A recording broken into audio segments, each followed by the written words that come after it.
Black Star Network is here.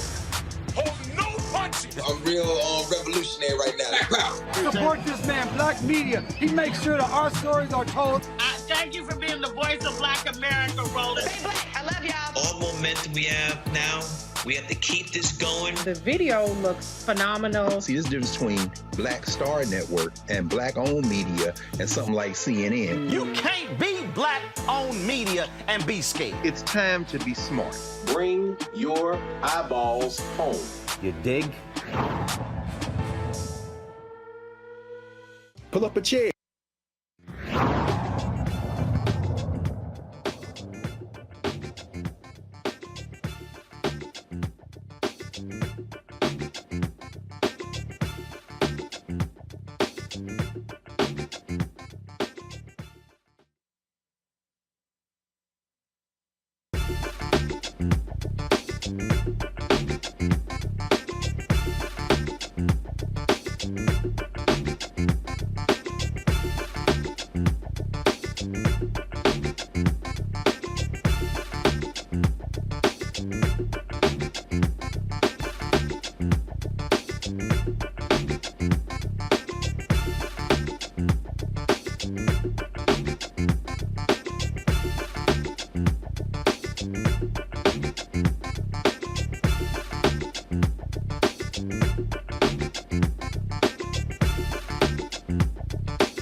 Today is Monday, October 30th, 2023, coming up on Roland Martin Unfiltered, streaming live on the Black Star Network. Israeli soldiers are carrying out targeted raids in Gaza as the death toll is inching towards 10,000 since the invasion began. Also, Massive protests in support of the Palestinian people have been taking place all across the world. London, Los Angeles, New York. Counterterrorism expert Malcolm Nance will join us to talk about the role the United States is playing in this conflict and what will be the implications for President Joe Biden, especially with a lot of young voters. Indiana House Democrat Representative Andre Carson calls New Jersey Congressman Josh Gottheimer a coward and a punk after they didn't see eye to eye over what's happening in Israel. The ADL, they're ticked off at Carson. Carson says, bring it on. Republican Virginia Governor Glenn Youngkin's administration admits the number of voters erroneously deleted from the state's rolls over probation violations is larger than they initially thought. Really? And the effort to keep Donald Trump off Colorado voters' ballots in the March presidential primary is being decided in a courtroom. Plus, this weekend's 11 mass shootings is inching this year's total to 600. Plus, they have been the melody behind Frankie Beverly and Mays for years. Tonight, I'll sit down with the members of the Music Forever to discuss their split from the music icon and also their new single with their fellow band members, including singer Chris Walker. It is time to bring the funk.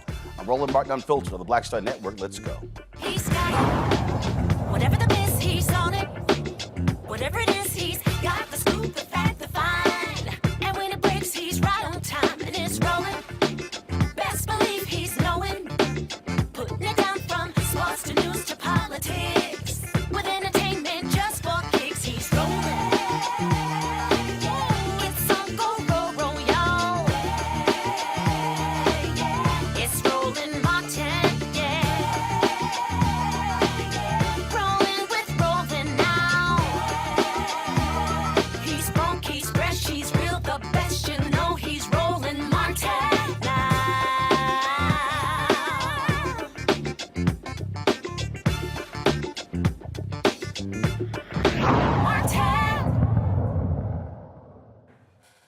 The Israeli-Gaza conflict is intensifying. Israel's Prime Minister Benjamin Netanyahu is not agreeing to a ceasefire and has vowed to move forward with its plans to wipe out Hamas since the militant group launched its surprise attack on Israel on October 7th.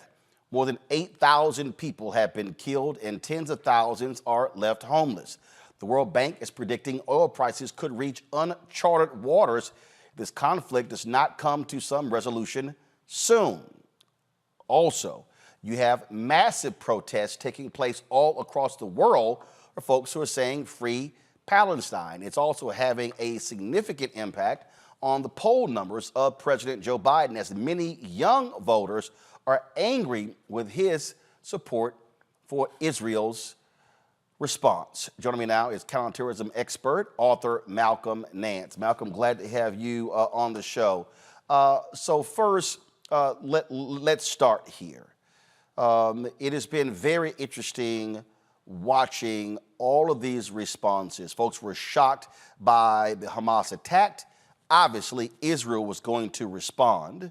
But now you have folks who are saying, wait a minute, you move forward with a ground assault. All of a sudden, now you're displacing millions of people, 2.2 million in Gaza alone, 50% children.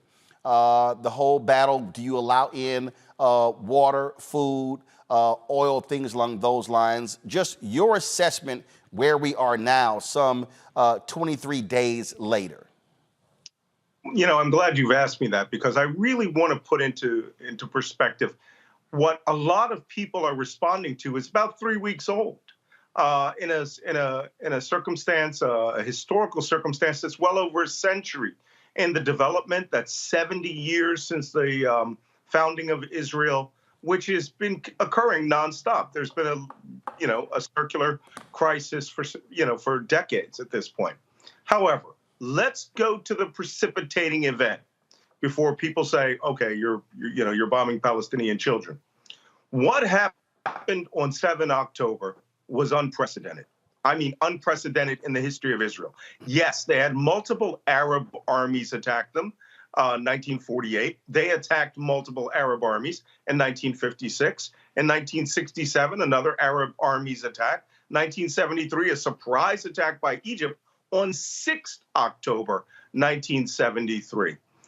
What happened on 7 October 2023, which was 50 years plus 1 day, was a terrorist group, Hamas, which is an international terrorist group. It carries out acts of terrorism. It is not a resistance organization. It is not freedom fighters. When they attack, they kill only civilians for a political purpose to impact an audience outside of the immediate victims. Definition of terrorism.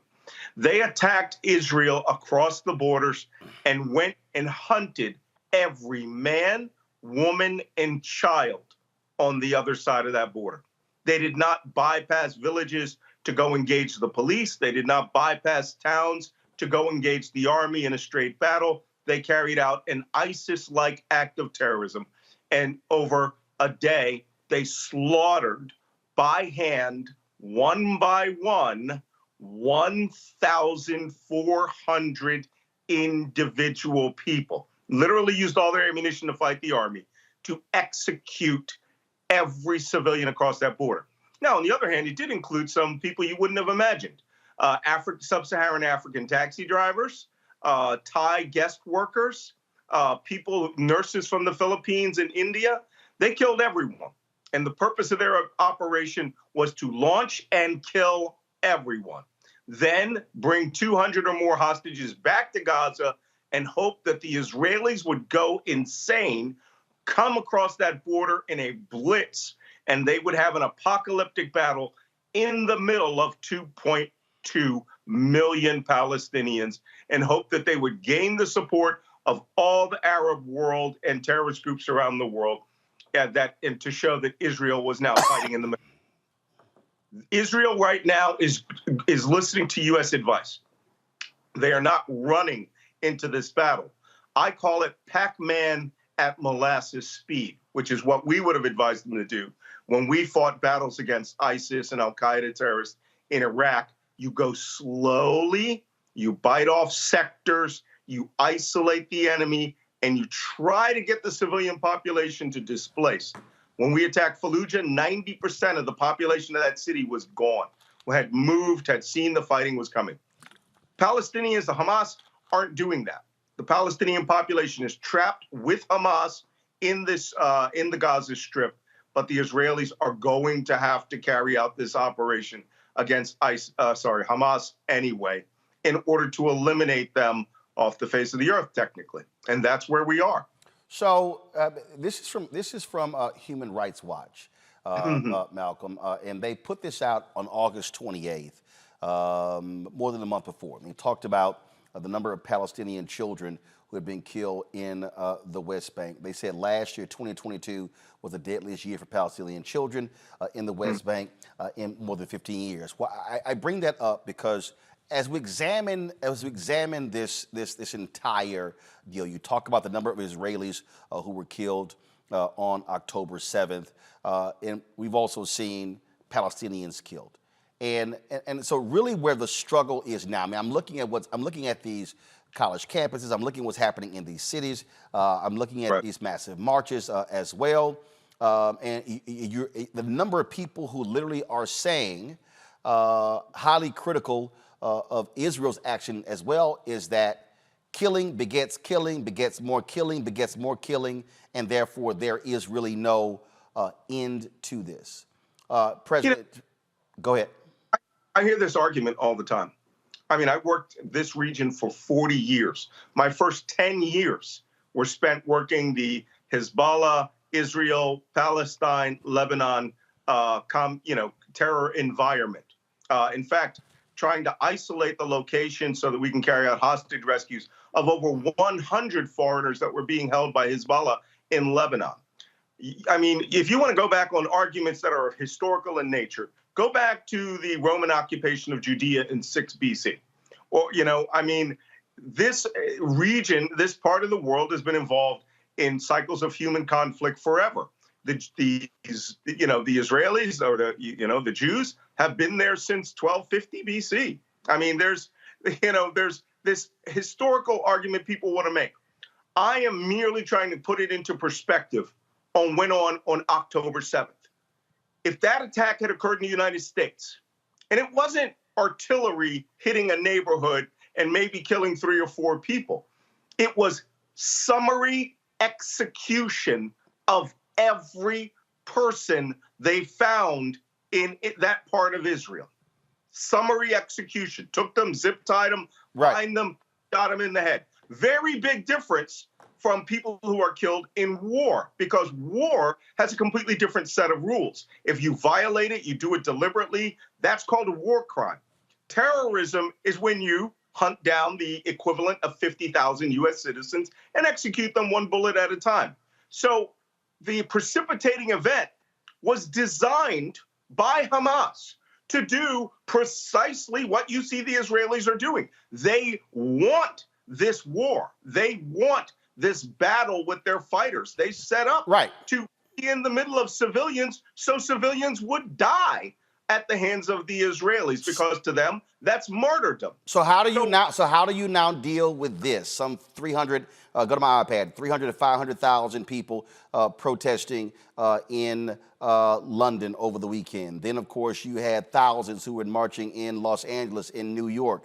And now what you're seeing that this conflict is having a direct impact on the presidential election, because if you now look at the poll numbers, folks are pissed off, especially a number of young voters, at President Joe Biden's response to this.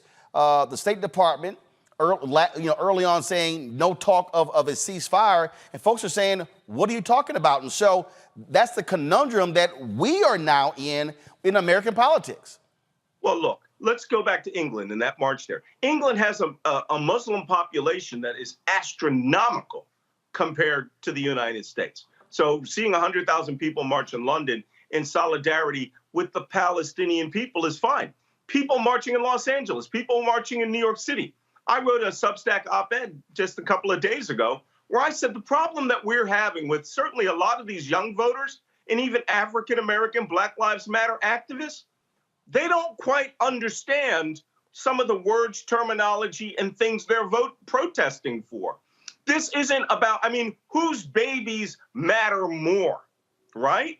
When Israel goes and bombs Hamas, they are not aiming at the Palestinian people. For people who have never been in war, for people who have never actually had to plan these strikes, who have to knock out 500 kilometers of underground tunnels, to you, it looks like indiscriminate bombing. I've had to plan these airstrikes. Bosnia, Libya, Lebanon, Iraq, Syria. We don't hit indiscriminately. The Israelis don't either, because 1, it serves no purpose. 2, it does not degrade the terrorist group. 3, it just creates hate and mayhem. So Malcolm, how do you then, though, explain to those very same people that the conditions under which the Palestinians are living, being unable to self-govern, unable to move? Jimmy Carter called it apartheid in his book.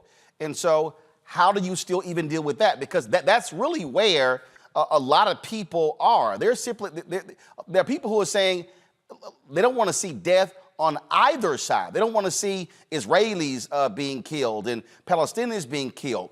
And then it all comes back to a 2-state solution. Is that real? No. Can you ever achieve that? That's politics. And look, you're never going to find anybody. I speak Palestinian dialect Arabic, Levantine dialect Arabic. I have been for the 2-state solution forever. I have been in that region of the world for decades. But some things you do have to understand. Most of the people that are angry right now couldn't spell Palestine 3 weeks ago. They weren't angry when Bashir al-Assad used chemical weapons and mass murdered 500,000 of their own people. There's a fight going on in Sudan right now. 5,000 people have been killed by 2 factions that have been fighting. Somalia, Libya, Lebanon. Lebanon. I went to the Civil War. They had been massacring each other to the tune of 125,000 people. ISIS literally tried to wipe out all of northern Iraq and Syria and took slaves doing it. What people are showing here is one of 2 things. 1, this is something they could wrap their head around because there's a lot of cameras.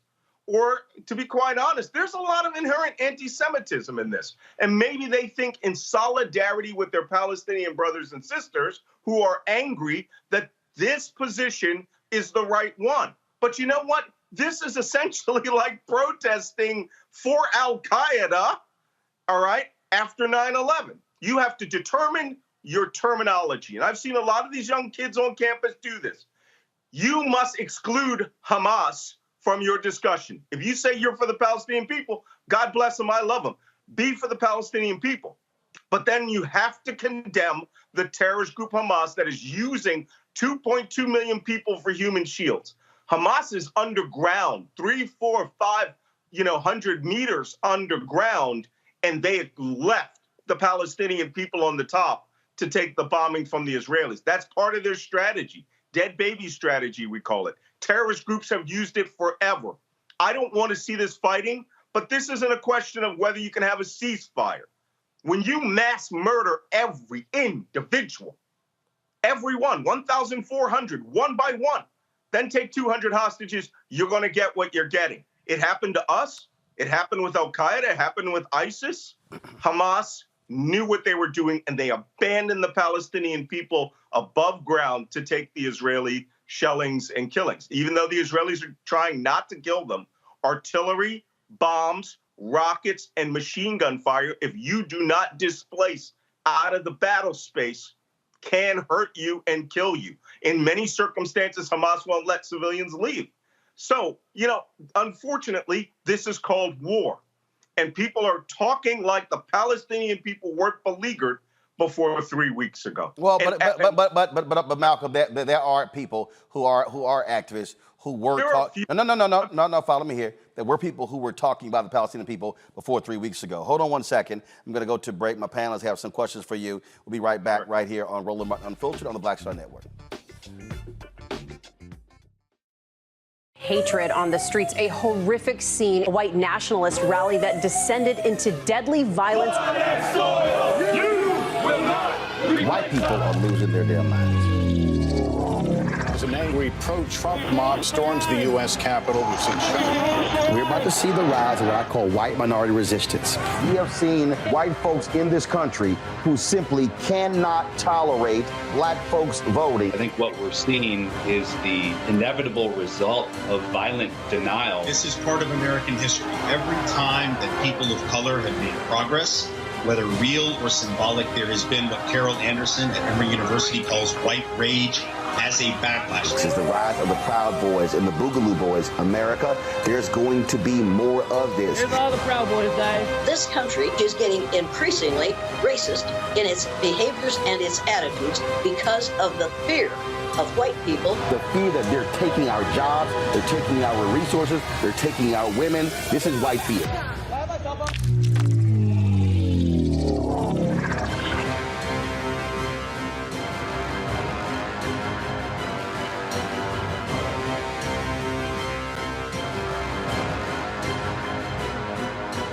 I'm Dee Barnes, and next on The Frequency, we talk to award-winning screenwriter and director Chanel Dupree about her film, You Think You've Grown, the adultification of young black girls. This is a conversation that all women can relate to. This woman was like, oh my God, I went through this when I was a kid. She wore something, it was a maxi dress, but the way it fit on her body, this female teacher thought that she looked too grown and spun her around in front of a male teacher and said, do you think she looks grown, right? Oh my God. So that's next time on The Frequency on the Black Star Network. Hello, I'm Jamia Pugh. I am from Coatesville, Pennsylvania, just an hour right outside of Philadelphia. My name is Jasmine Pugh. I'm also from Coatesville, Pennsylvania. You are watching Roland Martin Unfiltered. Stay right here.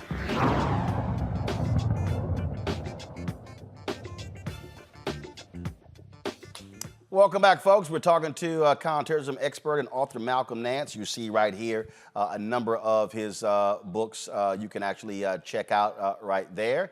My panel, they have been waiting to ask you a few questions. I'll start first with Julianne Malveaux. Dr. Julianne Malveaux, economist, president emerita, Bennett College. Julianne, go right ahead. Brother Malcolm, first of all, let me say how much I appreciate you and your work and your history and your legacy. At the same time, I have to ask you, because implicit in some of what you said has been basically an anti-Palestinian bias. Is it possible to be critical of Israel and still not be being accused of being anti-Semitic? This happens to many of us every day. We are critical of the relationship the United States has with Israel, with the unfettered dollars that we've given to Israel. Can we basically articulate those criticisms without being called anti-Semitic? Right. Well, first, I'm honored to be speaking to Dr. Julie Malveaux. You're, another one of my heroes. But let me answer your question quite plainly. I am a counterterrorism and intelligence expert. My job is simple. All right. We identify threats which meet the threshold of terrorism. We categorize those threats. We factor them in as to what culture, location, geography, all of those other things. And then we work back on the history. Hamas, by every definition, is a terrorist group. What they carried out on October 7th, without any question, was the summary execution, one by one, of 1,400 people. That is where I draw the line on everything, okay? Anti-Palestinian, I've worked with the Palestinians for decades. I love the Palestinian people. I think that what happens in Israel is quite unfair. I am not for the settlement of the West Bank. I'm a big follower of the two-state solution. I think that given the right circumstances, time, maybe even now at the end of this crisis, maybe the time for the Palestinian people to have true self-determination. Voting for Hamas 17 years ago and then Hamas never running another opportunity for them to express leadership or for them to express who they want to be in. And now it's 58% that prefer to have the Palestinian Authority in charge. Hamas wiped them out in 2000, in the battles of 2005 to 2007, literally wiped out the Palestinian Authority police. It is a terrorist group that is now running, all right, a population of 2.2 million people, and they do not spend their money on those people. They spent all of the piping that was supposed to be for underground water features to build over 10,000 rockets. They spent all of the concrete money to rebuild structures on a hundreds of kilometer multi-layered tunnel system, which we're now finding out is a lot more extensive than even we thought. The Palestinians in Gaza, the Gazans, could have all of that aid money used for themselves. We saw a good example of it on the massacre. They caught the pickup trucks that were being used, were supposed to be used for the municipality. The first aid kits on their terrorist groups were all donated by UNICEF for the population. This isn't about being anti-Palestinian. This isn't about being pro-Israel. This is about identifying a threat which traps as hostages the entire 2.2 million Palestinians. Should we be sympathetic to the innocent people? Yes, we should. But we should also understand that Hamas has now reached the level of ISIS, and they are going to have to, essentially be treated exactly like ISIS, which is the only way you're going to be able to get rid of the people who carried out that massive onslaught and break this cycle is to free the Palestinian people, but eliminate the people that carried out the terrorism. Let me also remind you that the Bush administration was told by the PLO not to keep pressing for that election in Gaza. They ignored the PLO, and we see what has happened. There was the election. They said Hamas was going to win, and that's what happened. And there's not been an election in Gaza since. I make a quick point on that. Because the Israelis, and here's where I criticize the Israelis, were so damn focused on killing Yasser Arafat and getting rid of their old nemesis, the Palestinian Liberation Organization, which became the Palestinian Authority, that either they understood or they just didn't comprehend. They were electing a radical terrorist group. Well, we now have Israelis who've been critical of Netanyahu for basically cutting off the PLO and in a sense encouraging money going to Hamas in order to split those two apart. And this is now what we're left with. So to your point, what they did then is what Netanyahu, frankly, has continued up till this day. Roland, Malcolm didn't answer my question about whether it was possible to be critical of Israel and still not be described as anti-Semitic. I think this is really important for some of the young people who are protesting and for many others. Malcolm? Sure, I did it. Not a minute ago. I was critical of Israel without being anti-Semitic. This is politics. This isn't religion. But what we're finding in some of the protests, and again, I wrote this Substack because I got sent some horrific stuff by African Americans. I can tell when Palestinian Americans or Arab Americans or others, people from Southwest Asia write to me in Arabic but we have some people here who are now essentially letting their freak flags fly. They are coming out and revealing an inner anti-Semitism, which, to be quite honest, is not normal for this clash between African Americans and Jews. And they're making it that, not Israelis, not Netanyahu. No one is ever going to support Netanyahu after this massacre. He was a criminal, essentially about to lose power, worked with the right wing, and he is responsible for a lot of this. But the terrorist attack, he is not responsible for, other than the fact that he moved 3 brigades off that border in order to suppress, assist settlers in the West Bank. Things will have to change here. You can criticize Israel, but you can and not be considered anti-Semitic. But if you support Hamas openly, which I have seen, now you are supporting a terrorist group. And that is where you're probably going to have a lot of trouble. Renita Shannon, go ahead. Well, first, I want to say, I take offense to you saying that anybody who sort of doesn't see the conflict the way that you see it, they are people who just learned how to spell Palestine last week. It's not true. Many folks have been informed about this ongoing conflict and what has happened and looking much further than October 7th and going back decades. I think that is represented by the fact that you do have people across the world who are standing in support of Palestinians, and also by the fact that you have what is a growing and significant Jewish voice of, that is building and growing, that are saying, not in our name, we want a ceasefire, and have consistently stood for Palestinian rights. So I'm going to ask you more of a political question, since you sort of walked into what type of people you feel do not share your same viewpoint. And so the political question is, what would you say to people who are looking at this and are thinking about the fact that here in America, they are paying tax dollars? As Black folks, we are constantly being told that we can't have reparations because that's too expensive.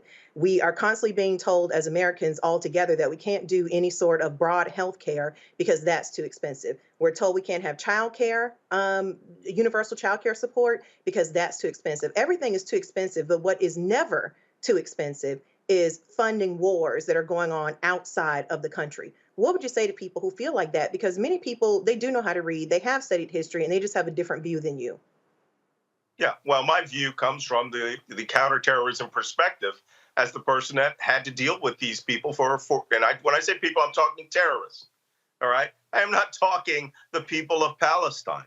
And the only way that you generally get rid of terrorist groups is you have to have the population lose their support, to have the shackles lifted off of them from groups like ISIS and Al-Qaeda and the Shabab in Somalia. And that's the only way that they can start moving forward with their lives. So that's the perspective that I come from. It is not an anti-Semitic perspective. It is not an anti-Arab perspective. I've worked with both on both sides, and certainly every country that surrounds them from a military and intelligence perspective. I understand it. And believe me, a lot of people are new to this. For those who aren't, bravo. Help educate the people who have just come into this. And, and this is no slam to the people who are emotional about this, because it is an emotional issue. I was just in Dubai and Qatar on the days after the attack. At the same time, Secretary Blinken and Secretary of Defense Austin were there. And the Gulf states, even for all of their rhetoric, are really tired of the terrorism and having to fund, these international groups. But here, for people who are here on this side, who see money going overseas, the kind of money we're talking about is one fraction of a percent here in the United States. Now, Israel every year got $3.5 billion in defense support. as a balance for the treaty that they had with Egypt, with Anwar Sadat and Menachem Begin, we give Egypt $3.5 billion in defense support so that they can combat their current ISIS problem that's occurring in the Sinai. So what do you say? Why shouldn't we keep that money at home? We have more than enough money to walk and chew gum at the same time. Now, you're talking to a person who fought in Ukraine for a year with the International Legion. I hear this same argument about Ukraine, even though we're actually saving money by giving these archaic weapon systems that would have to be disposed of and paid for through breakers and people getting rid of ammunition the same way. You are not, as a person who is in, let's say, Detroit, going to receive 155 millimeter artillery shells that the United States already pre-positioned in Israel for a broader Middle East war. We are giving them those stocks. We are not giving the Israeli government money to expand their economy. We are not giving the Israeli government money to buy new villas. We are giving them war stocks that the United States paid for decades ago, which we store in Israel in order for them to start to carry out the operation that they may need. Not to mention, it's not just Hamas. Israel is preparing because they may have a multi-front war with terrorists in Lebanon, Hezbollah, a group that I worked against for decades, all right, that are backed directly by Iran, Shia Muslim militias that operate out of Syria that attack across the Golan Heights. You may have a three-front war, and not to mention Iran by extension, which had its subordinates in Yemen fire missiles towards Israel. This can get a lot worse. And if you want to talk about American money going somewhere, just imagine this becoming a regional war between Iran, Syria, parts of Lebanon, Hezbollah in Lebanon, and then the offensive that they're doing against Hamas. It's better that this not get out of control and that the United States support it with the resources which are already there. Omokongo Dominga, professorial lecturer, School of International Service, American University. Yes, Mr. Nance, I have a great deal of respect for your work and really have just an appreciation of not just your service, but your family's history of service. I think, being on a campus, I see much of the difference between those who may, support Hamas, but much of what I'm seeing, and even in colleges I'm speaking at across the country, they are people who are able to differentiate between a terrorist organization and the people on the ground. My question for you is, I'm of the philosophy that you can't bomb an idea away. I'm of the philosophy that for every one innocent killed, you can create 10 more terrorists. And I just don't see how this leadership under Netanyahu, you described him as relates to the people he surrounded himself with. I don't see how this actually ends Hamas. In my opinion, I feel like this is something that is going to create more members of Hamas just by these violent attacks alone. You know this region better than most, and you know what people have nothing to turn to may turn to the most militant wing, like you said, who's also been empowered by Netanyahu in some ways, but that's just going to continue the idea of Hamas. And I just don't see how this current strategy is going to lead to the ending of Hamas. Well, see, this is where I agree with you. I've written 3 books, including a New York Times bestseller, on Al-Qaeda and ISIS ideology and how they fight. You cannot shoot an idea out of if you put a bullet through the brain of a person.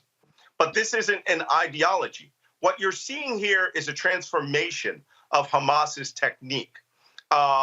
Yes, their ideology is they are Palestinian nationalists. They seek the return of their homeland. And when they say their homeland, they don't mean Gaza and the West Bank. They mean every inch of geographic Israel as it was decided by when it was carved out of Transjordan by the British. They're talking, when they make that motto, and this is where university students need to be a little careful. When they say from the river to the sea, they're talking about the elimination of all Judaism, Zionism, whatever you want to call it, all people, including as we saw in the October 7th attack, they wiped out an entire Muslim Bedouin tribe because they said, you were on the other side of the fence, you're no better than Jews. That's what they mean, the elimination of the state of Israel. Now, you and I both know that that's just rhetoric. That is never going to happen. All right, Israel is a nuclear power. They have a military force that has overmatch on all armies around them. Jordanian, Egyptian, Syrian, Lebanese, Saudi. It doesn't matter what you throw at them. If they go to full mobilization, they will defeat you. But in terms of Hamas and Gaza, the Israelis have made it clear that they are going to eat their way through Gaza City, because that's where the heart of Hamas's forces are. Now, there are 3 more sectors of the Strip south of that they will probably have to deal with as well. But for the men who planned, mobilized, and crossed that border in essentially an invasion with the intent to kill every living Jew on the other side of the border, did a pretty good job of it.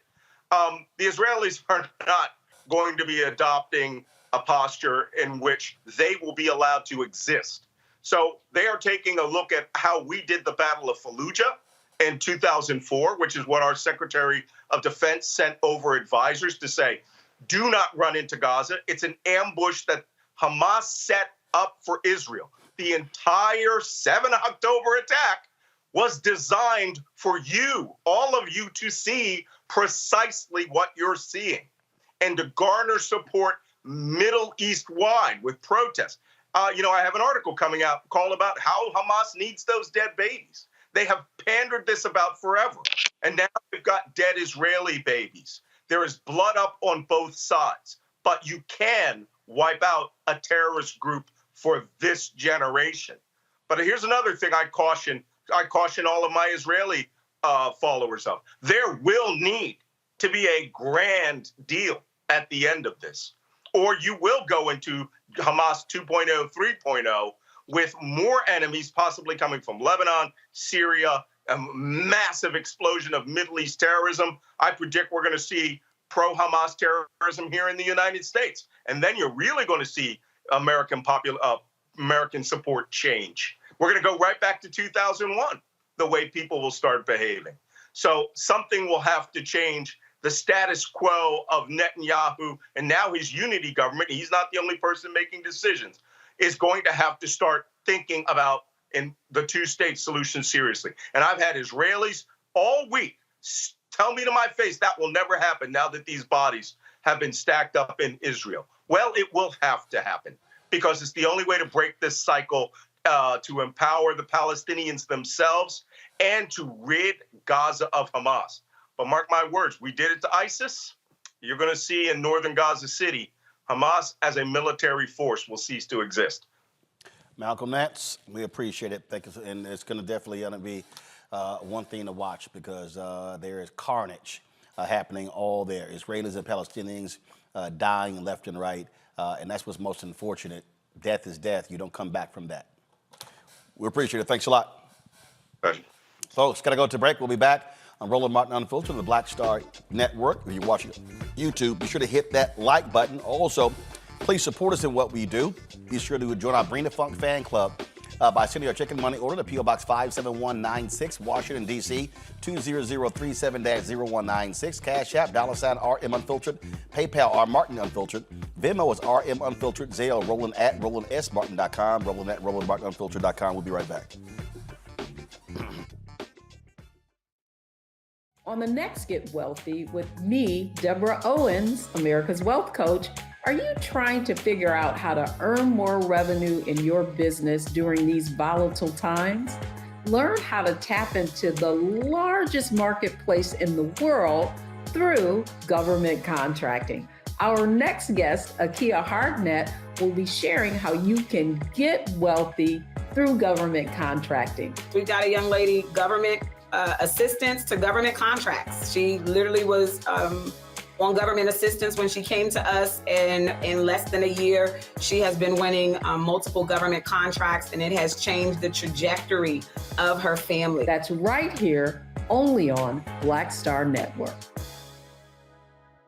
When you talk about blackness and what happens in black culture, we're about covering these things that matter to us, speaking to our issues and concerns. This is a genuine people-powered movement. There's a lot of stuff that we're not getting. You get it, and you spread the word. We wish to plead our own cause.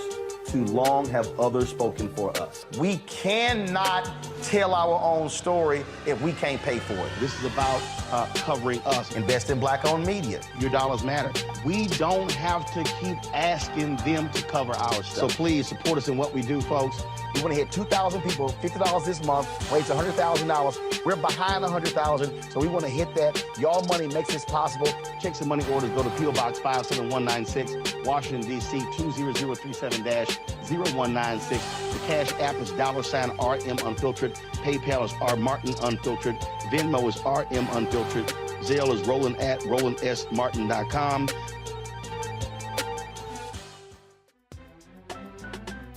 I'm Faraji Muhammad, live from LA.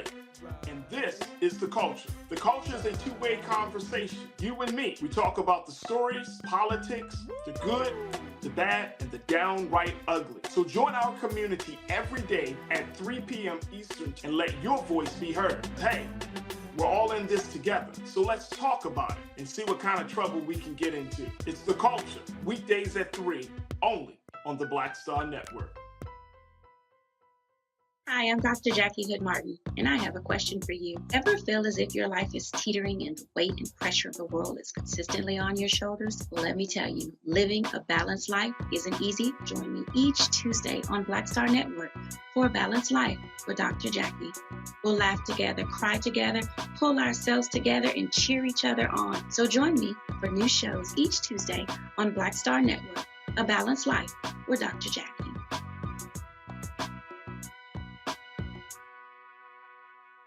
Next on the Black Table with me, Craig Carr. Immigrants lured off Texas streets and shipped to places like Martha's Vineyard and Washington, D.C. Believe it or not, we've seen it all before. You people in the North, you're so sympathetic to Black people, you take them. 60 years ago, they called it the reverse freedom rides. Back then, Southern governors shipped Black people north with the false promise of jobs and a better life. It's a part of a well-known playbook being brought back to life. So what's next? That's next on the Black Table, a conversation with Dr. Gerald Horne about this issue of the reverse freedom rides, right here on the Black Star Network. I am Tommy Davidson. I play Oscar on Proud Family, Louder and Prouder. Right now, I'm rolling with Roland Martin, unfiltered, uncut, unplugged, and undamn believable. You hear me?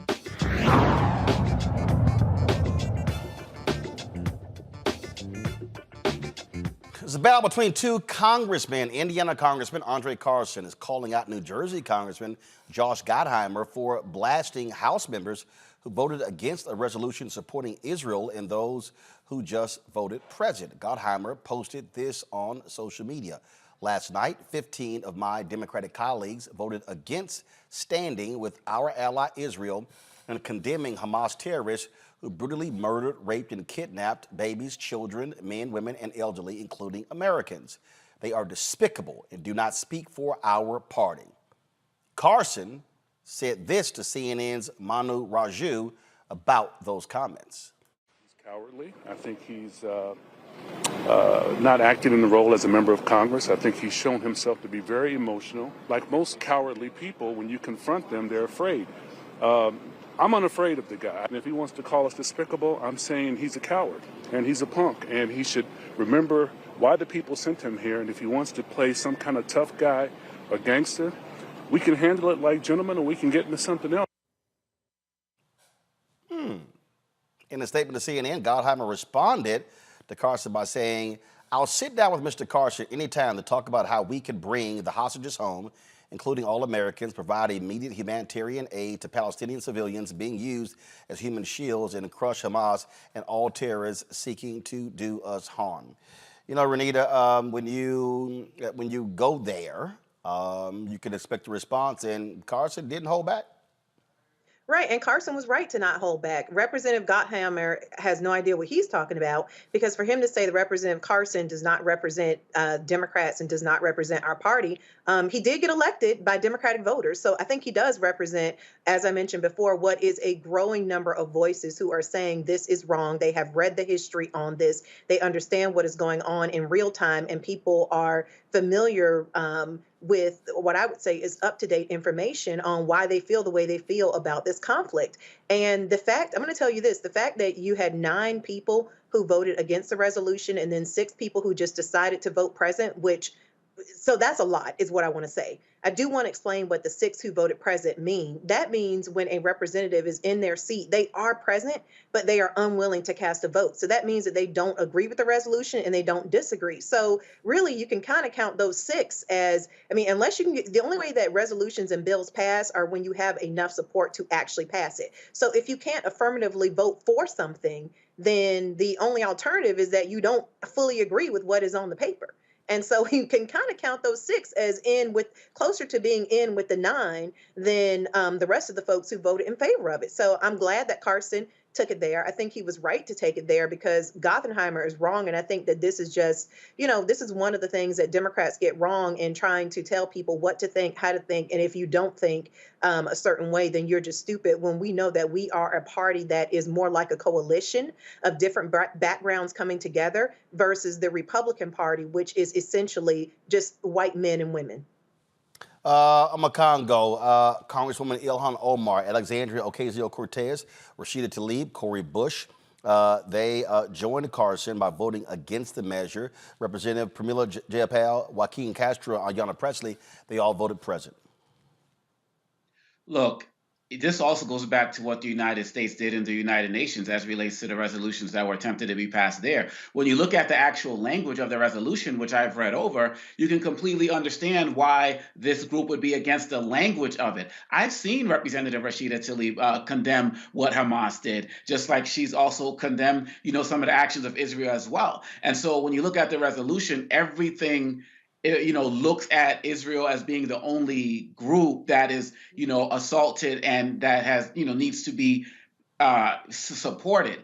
And that's part of the problem of the resolution. Look, we have to get past this point where you're not allowed to have dissent or differing opinion. If we're trying to bring peace to a situation, we have to be mindful of taking in all sides. One of the reasons why so many people at countries in the United Nations were upset with the United States' first proposal was because they used that language of Israel has the right to defend itself. That's how they started the document, which is basically like the equivalent of I feared for my life, but these officers in Black Lives Matter. People feel like they can do anything once you use certain terminology. And so I believe that if people are going to be true leaders in the House, they need to come together. Remember that this country was founded on dissent and has the right, people should have the right to dissent today. And so really when it comes down to it, people should be able to speak their mind, and we should, and lastly, let's be mindful of the fact that there are over hundreds of Palestinian American people who are trapped in Palestine right now. There's no conversation about what's happening with them. Our people, we need a joint resolution that also condemns a lot of the Islamophobia that's going on as well.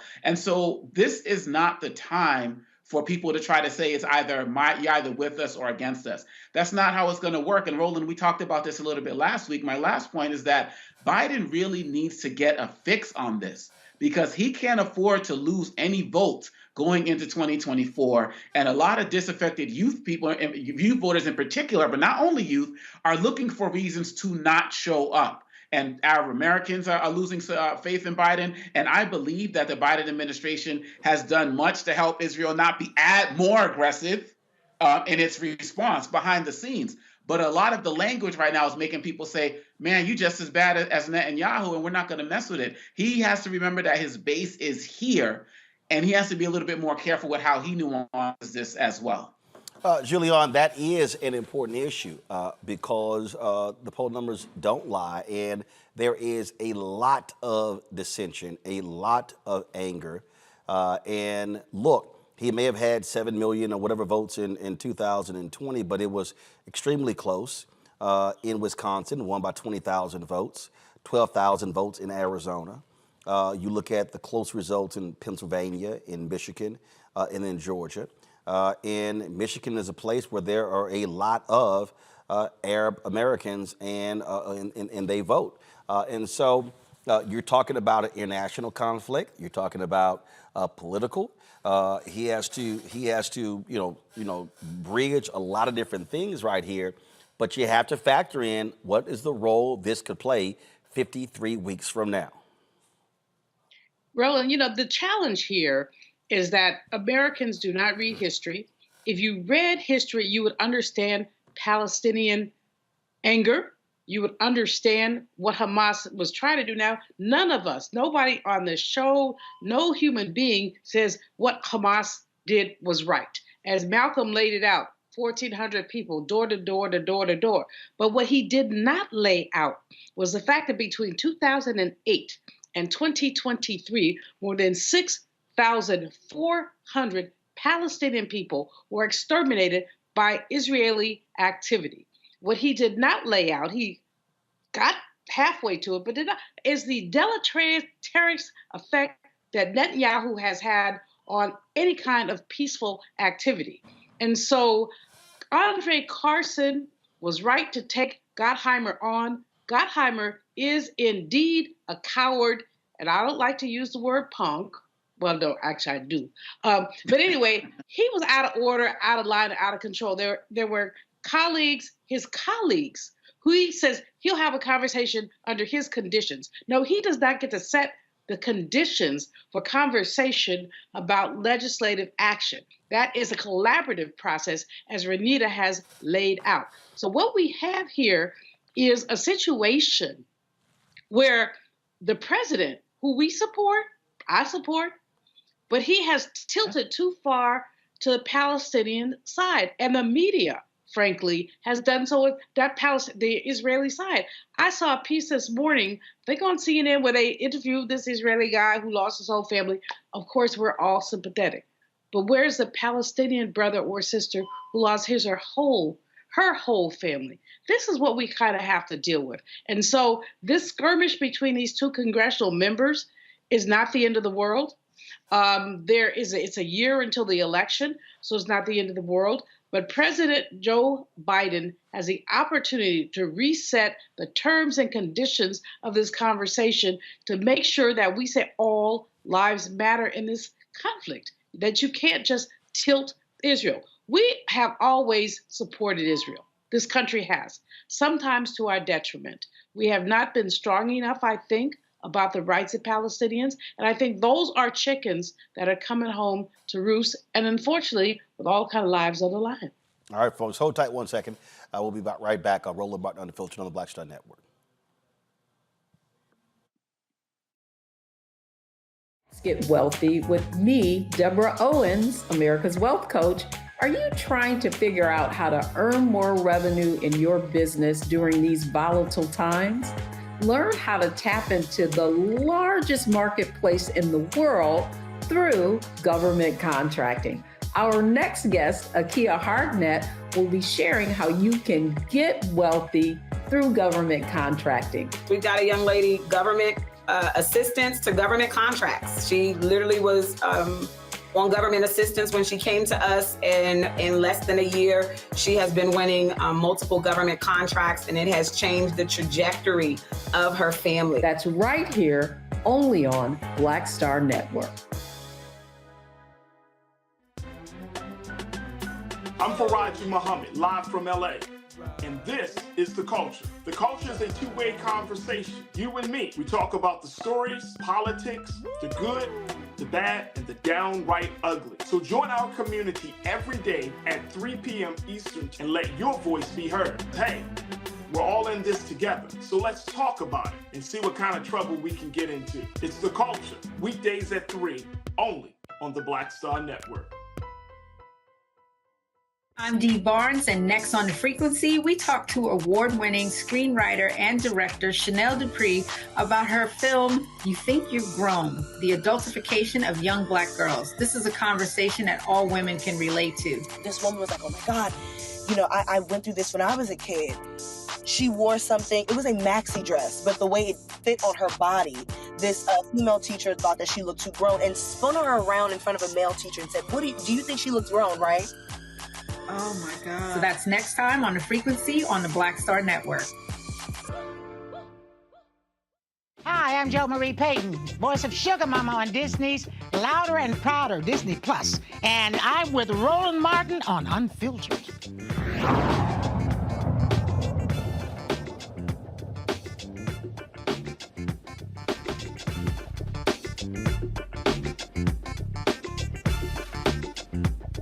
The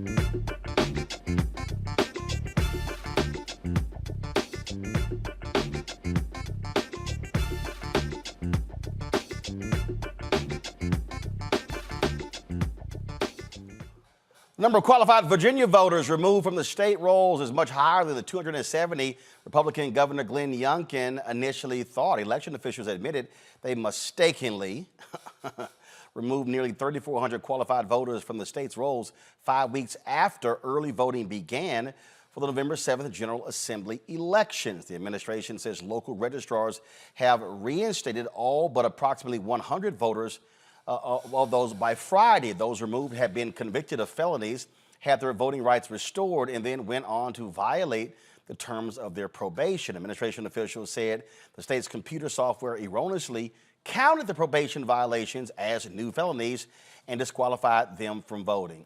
Any of y'all buying that? Say it again, Congo. Nope, not in the slightest. This is what they do. It's the same thing that's going on with these districts and how they, change up the rules, and then all of a sudden it's like, oh, we made a mistake, oh, but it's too late or it's too close. How many people who have been purged are going to actually realize before the election that they're back on the roster? How many people are going to feel like, intimidated from actually feeling they can be part of the process again? This is the thing about Glenn Youngkin. He is Trump in a suit and tie or in a whatever flannel shirt that he wears. He does it on the low. He's quiet about it. Same thing when he had his snitching policy for CR, critical race theory, that's not being taught in schools. And this is just another form of how they're trying to be slick, trying to tap away at little sections of the vote. And we need to call it out. And I'm hoping that more organizations and press networks will call it out. But Roland, I'm not optimistic about that. But I'm glad about the attention you've been putting on this over the last few weeks and even before that. We see what's going on here, Julian. It's amazing how it's always a mistake when Republicans just remove folks from voting rolls. Well, Glenn Youngkin came in talking about restricting basically Black participation. And now we see what he has done, not he with his own hands on it, but he. The fact is that these voters have a legal recourse, and I hope they're calling Barbara Arnwine and other, because the election is next week. What does that mean to them? That's what I'm focused on. How close will these elections be? What does it mean to them that the governor and the structure has basically said, y'all don't have no rights. Y'all don't have no rights. Again, we're going back to post-Reconstruction America, post-Reconstruction Virginia. It's reprehensible. But Roland, as you know, because you've been down there doing town halls and really raising awareness, and we are grateful to you for that. But as you know, as I know, as our panel knows, this ain't new game. This is not a new game. This is what has been happening in these United States between 1865 and 1876. Let's keep these people off the polls by whatever means necessary. You know a little bit about this, Renita, in Georgia. Actually, I know a lot about it, and I'm with Dr. Malveaux on this. This, those of us who have been paying attention for decades, to what has been happening, this is not the first time that you have seen a southern state come up and say, hey, we mistakenly removed too many people from the rolls based off of prior convictions or based off of us thinking that they were on probation. For whatever reason, the list was inaccurate. This happened about a decade ago in Georgia, and we've seen it happen in other states. And so I think the thing that we really need to get stronger about pushing back on is when these states are using federal laws to say, hey, we have to do something to maintain the rolls. Yes, that is true. But the mechanisms by which Secretary of States across the country maintain voter rolls do not have to include things like using completely inaccurate sheets. And then when you understand that your list is wrong, not up to date and inaccurate, after an election has happened, you say, oh my gosh, what a mistake, because this is a mistake that continues to happen. A mistake that continues to happen over and over and over again. Absolutely. All right, hold tight 1 second. We come back Friday on Real Time with Bill Maher. Bill talked about his support of Minnesota Congressman Dean Phillips, who's running for president against Joe Biden in the Democratic primary. And he mainly said it's because he's 54. We come back, I'm gonna explain to y'all how that is stuck on stupid. You don't want to miss what I got to say when we come back. Also, folks, for years they played with Frankie Beverly Mays all across the world, but now they have formed their own group. New single is out. What happened with that longtime partnership? We'll talk to TMF in this next hour as well. You're watching Roland Martin Unfiltered right here on the Black Star Network.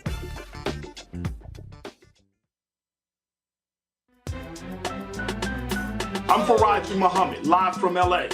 And this is The Culture. The Culture is a two-way conversation. You and me. We talk about the stories, politics, the good, the bad, and the downright ugly. So join our community every day at 3 p.m. Eastern and let your voice be heard. Hey, we're all in this together. So let's talk about it and see what kind of trouble we can get into. It's The Culture, weekdays at 3, only on the Black Star Network. Hi, I'm Dr. Jackie Hood Martin, and I have a question for you. Ever feel as if your life is teetering and the weight and pressure of the world is consistently on your shoulders? Well, let me tell you, living a balanced life isn't easy. Join me each Tuesday on Black Star Network for A Balanced Life with Dr. Jackie. We'll laugh together, cry together, pull ourselves together, and cheer each other on. So join me for new shows each Tuesday on Black Star Network, A Balanced Life with Dr. Jackie.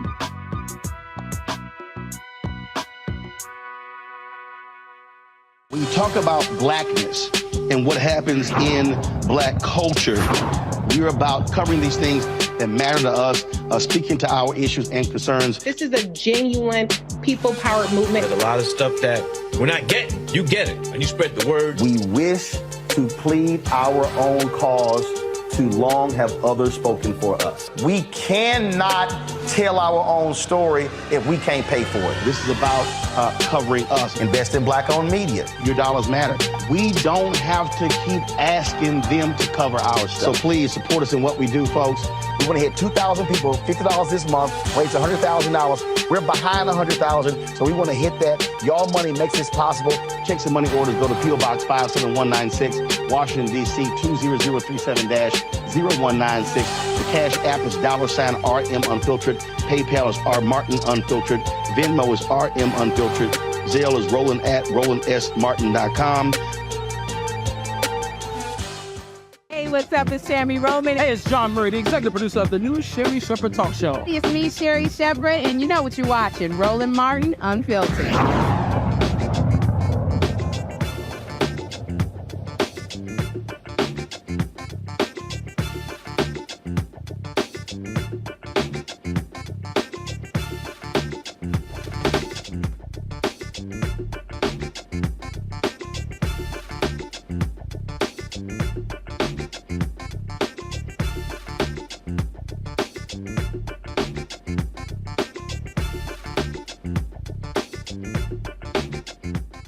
Of course, before we went to the break, I forgot to tell y'all, Thursday we're going to be in Richmond, Virginia for our last town hall in partnership with the House Virginia Democrats. You can see us right there, folks. We'll be at Virginia Union University on the campus of VUU. Looking forward to that. We want y'all to pack the house out. It's going to be a great conversation. Cannot wait to see all y'all there. And so, again, we'll be live there 6 to 8 p.m. With our town hall at Virginia Union. All right, folks. I've spoken about this issue on several occasions. And I saw something, or I saw it on social media Friday, that was just beyond dumb to me. Okay, so first and foremost, in 2020, when Joe Biden ran for president, I knew when I voted that he was 78. I knew that. I knew he was 78. What I also knew is that when somebody decides to run for president and win, they're going to run again. They're going to run again. We can go back to President Lyndon Baines Johnson as the last United States president who could have ran for a second term and who opted not to run for a second term. I can't even remember before him who chose not to. So the moment Biden won, we all knew he was going to run for a second term. So I don't quite understand all of these people who are like, oh my God, Biden is going to be 82. You voted for a 78-year-old dude last time. He was 78. Now he is what, 81, gonna be 82 by election year next year. So why is anybody shocked? So he's cleared the field, he's running. Well, Friday in New Hampshire, Congressman Dean Phillips of Minnesota, I know you ain't never heard of his ass. I ain't never heard of him. I don't know what the hell he's done. He's been going around the country for the last several months trying to convince other folk to run. He's decided to jump into the race. And as you know, Biden is not on the ballot in New Hampshire because New Hampshire is pissed off that he made South Carolina the first primary in the nation. Because, you know, the arrogant ass people in Iowa and New Hampshire, nearly all white, they feel as if they should go before everybody else and we are irrelevant. New Hampshire is so arrogant, they put it in their state constitution that they are the first in the nation primary. Now, I don't know how in the hell you can put it in your constitution and say, forget the other 49 states, but that's what they've done. So Phillips decides to jump on the ballot there, and now he's got these people all excited, and so they want to do payback to Biden. How dare you don't come here first? And it's all about money. They want the attention and the money, and that's what the real deal is. So on Real Time with Bill Maher on Friday, the conversation came up, and it was Bill Maher, Jessica Tarloff, and they were discussing this, and I saw this, and I said, you know what? Bill Maher says a lot of stupid stuff, you know, and it's the same Bill Maher, y'all, you know, who got a little attitude with me when I was on his show one time. Matter of fact, it was 9 years this month when he thought I was on social media when I wasn't. I was literally checking some notes for a topic that we were doing, and so he ain't had me back since, so I really don't care. So I want y'all to hear the conversation, and I got a comment on the back end. Just listen to this here. Okay. Before we run out of time, Dean Phillips. What? He's the new Mike Johnson. In other words, the new guy I never heard of. Better name, though. In Congress. He is a Democrat who is running against Biden. So there is a challenger, Dean Phillips. He's from Minnesota. He's Jewish. He's 54. Did I mention he's 54?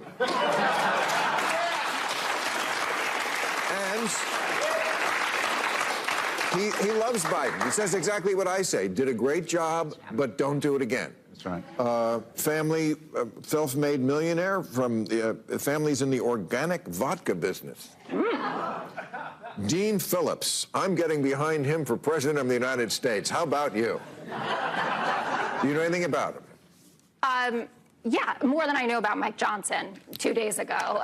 Should we welcome this? Is this good? I guess, and I was listening to your interview with Governor Cuomo, who was saying that we need a lively primary, and that doesn't take away from anything that Biden has accomplished, which I think we all agree is a tremendous amount.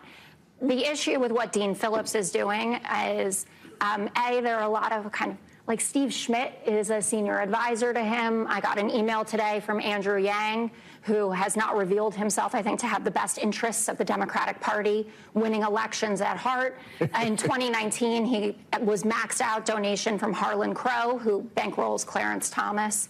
You know, there are things about him that I don't like. I appreciate the enthusiasm, and these are issues we should be talking about, but every vote in 2024 is going to count.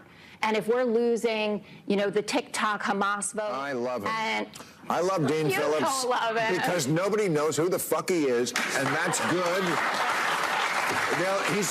You know what I know about him? He's 54, and he's got a D next to his name. He's already got half the votes, and he doesn't have any of the baggage of the other guys. Okay, we got to go to new rules. Thank you very much. All right, I've got a new rule. How about stupid shit not said on national television just because you're probably high? So let's just unpack what he just said there. He said, first of all, I'll admit that Biden has done a great job. I don't want him to run again. Okay. Can you show me a corporation in America where somebody says, hey, the CEO's done a hell of a job the last 4 years, let's replace him? How about somebody saying, you know what?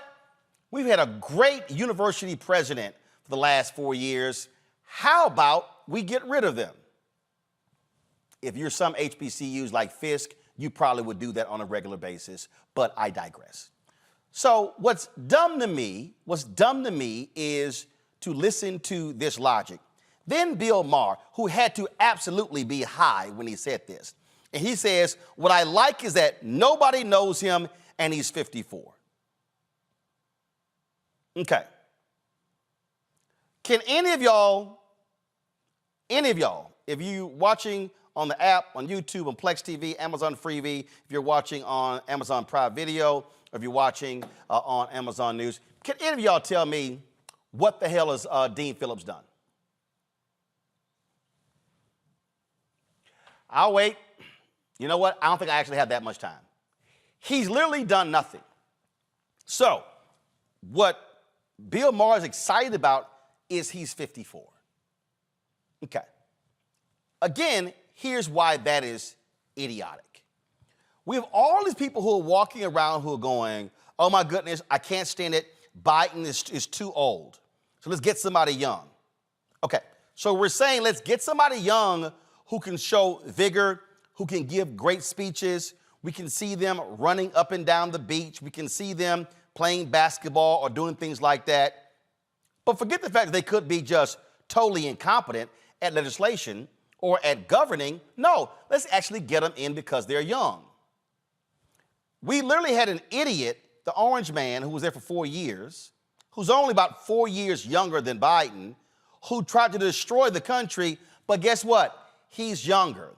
If you actually stack up legislative accomplishments of President Joe Biden in his first term and President Barack Obama in his first term, it's a good bet Biden probably will inch him out. Uh-oh, I know some black people just lost their mind right now because criticizing Obama is like cussing out Jesus and MLK at the same time. But facts are facts.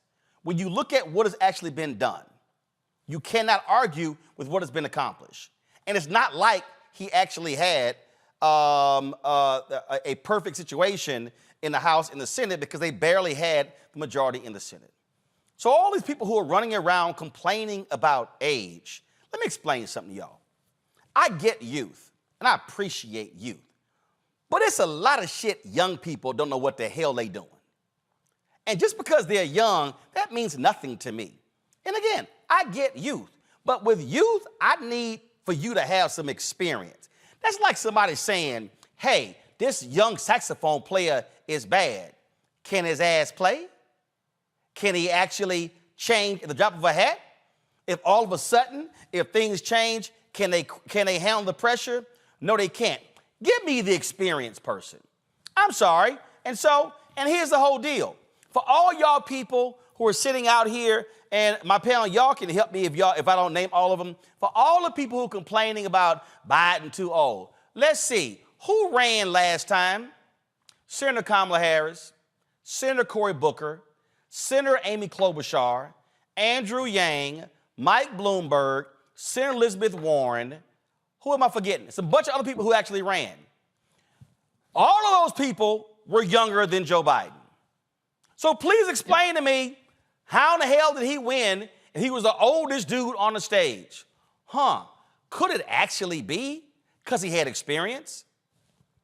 And knew something? Any of y'all, please, by all means, tell me, if you're trying to get your car fixed, are you going to take it to a young mechanic who don't know what the hell they're doing, who can't show you they fixed anything, or you're going to show it to me, take it to the old brother who actually has done this stuff for a long time and can get your car fixed?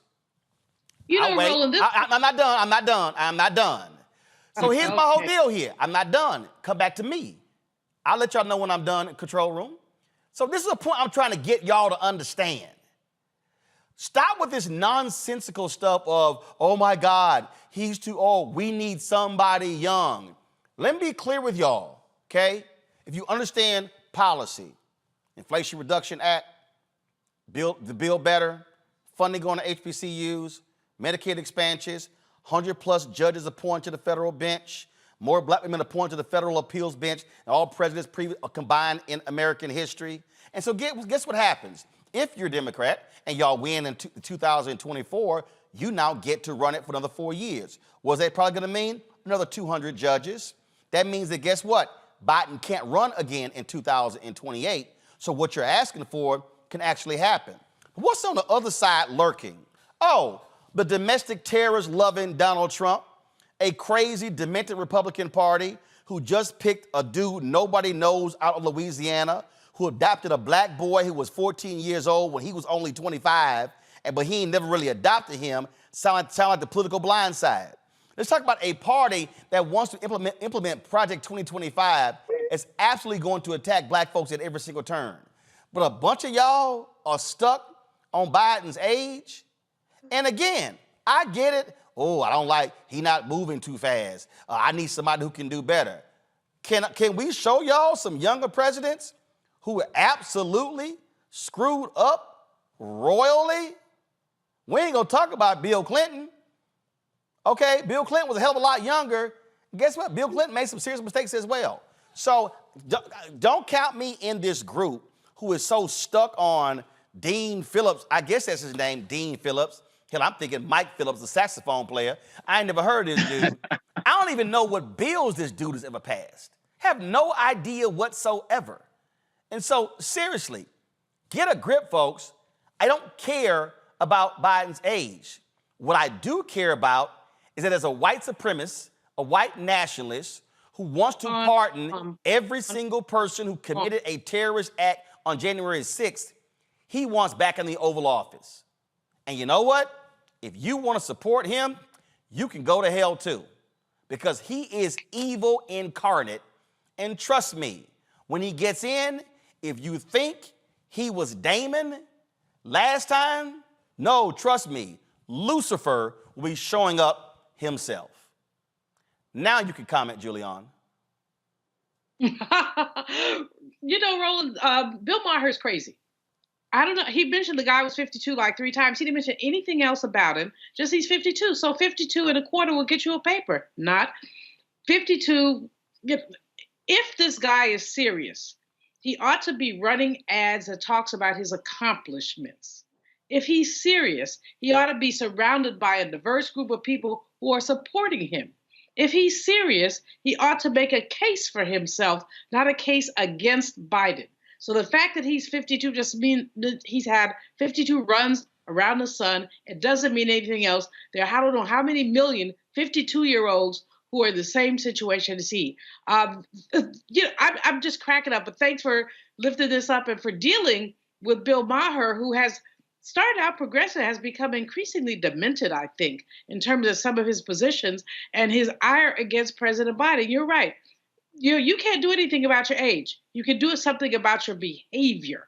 And from my perspective on student loans, on any number of other issues, President Biden has behaved correctly. Congo. You know, I'm reminded of Susan Sarandon back in 2016 was talking about, I don't think I could support Hillary Clinton because she was a Bernie Sanders supporter. And, you know, basically talking about, well, if Trump gets elected, it'll kind of, you know, bring the revolution in faster. You know, these Sarandon types, you know, Maher types, you know, they're not fully threatened by, they don't feel threatened by what could happen, you know, from another Trump presidency. And so they have, you know, so Maher has no problem speaking out because whatever he feels like, whoever comes in, he's going to be all right. And that is part of the problem. As we talked about in the last segment, this is another thing that can help take votes away from Biden.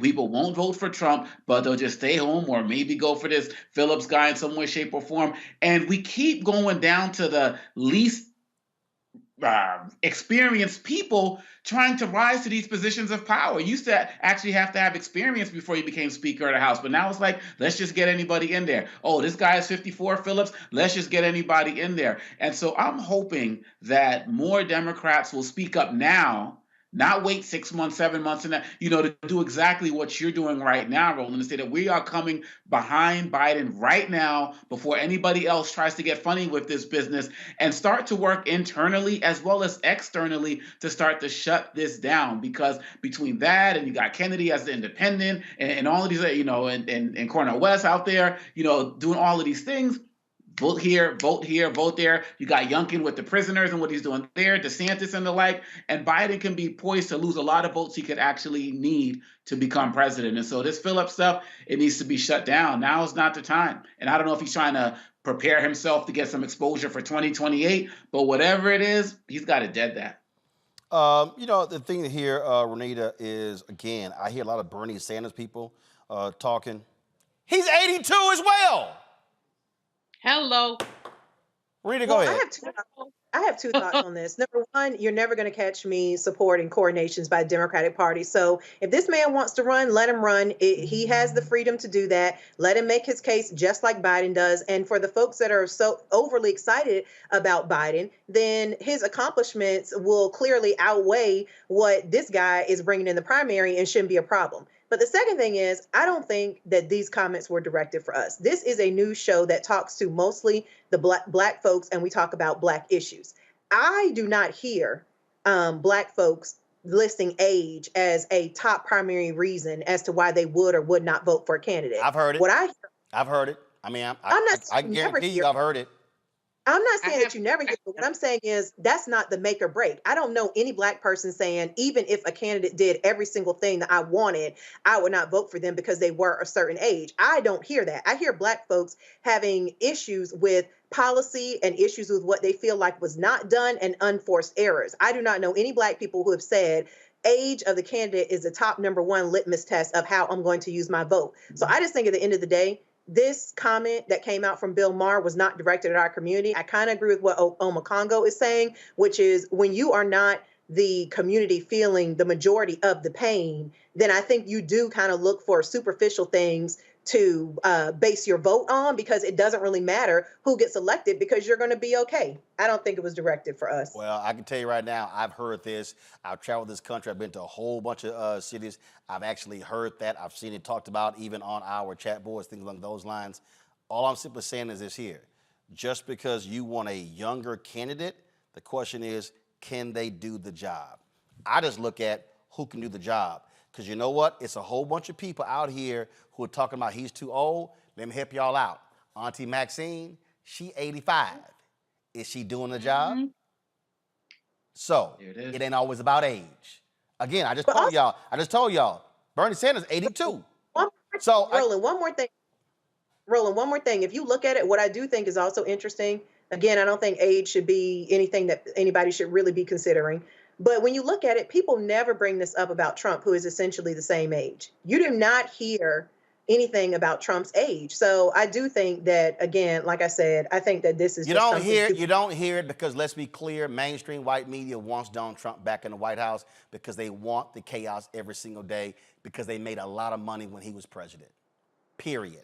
You know, Roland. I got to go to a break, but that's literally what the former president of CBS said. He said, listen, Trump, he said, may not be good for America, but he's great for CBS. That's what the media wants because, frankly, they think Biden is boring because they like the chaos. But you know what? Those fools can yell all they want to.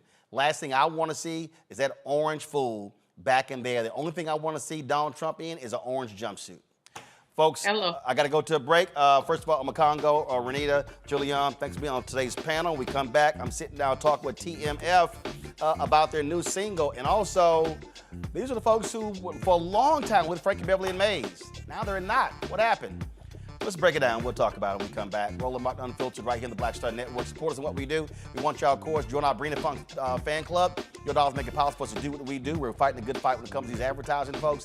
But we, of course, need your support. Send check and money orders to P.O. Box 57196, Washington, D.C., 20037-0196. Cash App is $RM Unfiltered. PayPal R Martin Unfiltered. Venmo is RM Unfiltered. Zelle, Roland at RolandSMartin.com. Roland at RolandMartinUnfiltered.com. Don't forget, you can also download our app, the Black Star Network app. Apple phone, Android phone, Apple TV, Android TV, Roku, Amazon Fire TV, Xbox One, Samsung Smart TV. Don't forget to get a copy of my book, White Fear, How the Browning of America is Making White Folks Lose Their Minds. Available bookstores nationwide, Ben Bella Books, Indie Books, of course, Amazon, Barnes & Noble. You can also download the audio version on Audible. Also, you can watch our 24-hour, 7-day-a-week streaming channel on various platforms. Plex TV, Amazon News, Amazon Freevee, as well as Amazon Prime Video. You can also tell Alexa, play news from the Black Star Network. We'll be right back. Hatred on the streets, a horrific scene, a white nationalist rally that descended into deadly violence. White people are losing their damn minds. As an angry pro-Trump mob storms the U.S. Capitol, we've seen We're about to see the rise of what I call white minority resistance.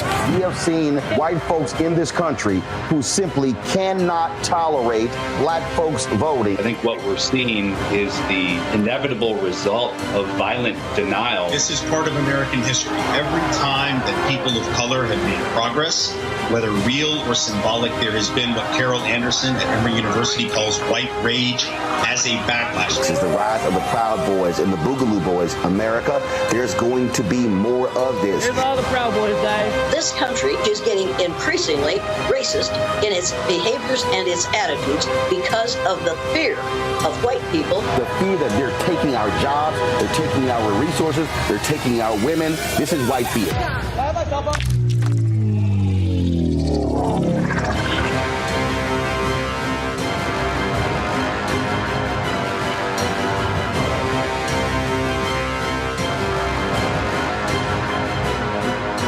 Next on the Black Table with me, Greg Carr. Immigrants lured off Texas streets and shipped to places like Martha's Vineyard and Washington, D.C. Believe it or not, we've seen it all before. You people in the North, you're so sympathetic to black people, you take them. 60 years ago, they called it the reverse freedom rides. Back then, Southern governors shipped black people north with the false promise of jobs and a better life. It's a part of a well-known playbook being brought back to life. So what's next? That's next on the Black Table, a conversation with Dr. Gerald Horne about this issue of the reverse freedom rides, right here on the Black Star Network. On the next Get Wealthy with me, Deborah Owens, America's Wealth Coach, are you trying to figure out how to earn more revenue in your business during these volatile times? Learn how to tap into the largest marketplace in the world through government contracting. Our next guest, Akia Hardnett, will be sharing how you can get wealthy through government contracting. We got a young lady, government assistance to government contracts. She literally was on government assistance when she came to us, and in less than a year, she has been winning multiple government contracts, and it has changed the trajectory of her family. That's right here, only on Black Star Network. When you talk about blackness and what happens in black culture, we're about covering these things that matter to us, speaking to our issues and concerns. This is a genuine people-powered movement. There's a lot of stuff that we're not getting. You get it, and you spread the word. We wish to plead our own cause. Too long have others spoken for us. We cannot tell our own story if we can't pay for it. This is about covering us. Invest in black-owned media. Your dollars matter. We don't have to keep asking them to cover our stuff. So please support us in what we do, folks. We want to hit 2,000 people, $50 this month, raise $100,000. We're behind 100,000, so we want to hit that. Y'all money makes this possible. Checks and money orders go to P.O. Box 57196, Washington, D.C. 20037-0196. The Cash App is $RM Unfiltered. PayPal is R Martin Unfiltered. Venmo is RM Unfiltered. Zelle is Roland at RolandSMartin.com. Hi, I'm Dr. Jackie Hood Martin, and I have a question for you. Ever feel as if your life is teetering and the weight and pressure of the world is consistently on your shoulders? Well, let me tell you, living a balanced life isn't easy. Join me each Tuesday on Black Star Network for A Balanced Life with Dr. Jackie.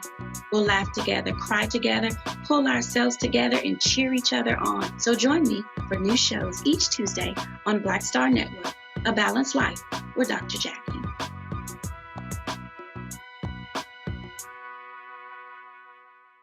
I'm Dee Barnes, and next on The Frequency, we talk to award-winning screenwriter and director Chanel Dupree about her film, You Think You're Grown, the adultification of young black girls. This is a conversation that all women can relate to. This woman was like, oh my God, You know, I went through this when I was a kid. She wore something, it was a maxi dress, but the way it fit on her body, this female teacher thought that she looked too grown and spun her around in front of a male teacher and said, do you think she looks grown, right? Oh my God. So that's next time on The Frequency on the Black Star Network. I'm Faraji Muhammad, live from LA.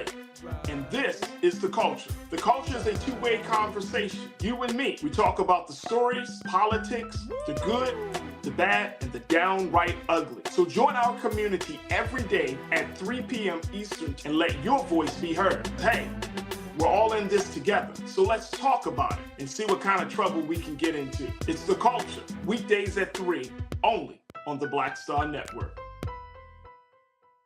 Next on the Black Table with me, Greg Carr. Immigrants lured off Texas streets and shipped to places like Martha's Vineyard and Washington, D.C. Believe it or not, we've seen it all before. You people in the North, you're so sympathetic to Black people, you take them. 60 years ago, they called it the reverse freedom rides. Back then, Southern governors shipped Black people north with the false promise of jobs and a better life. It's a part of a well-known playbook being brought back to life. So what's next? That's next on the Black Table, a conversation with Dr. Gerald Horne about this issue of the reverse freedom rides, right here on the Black Star Network.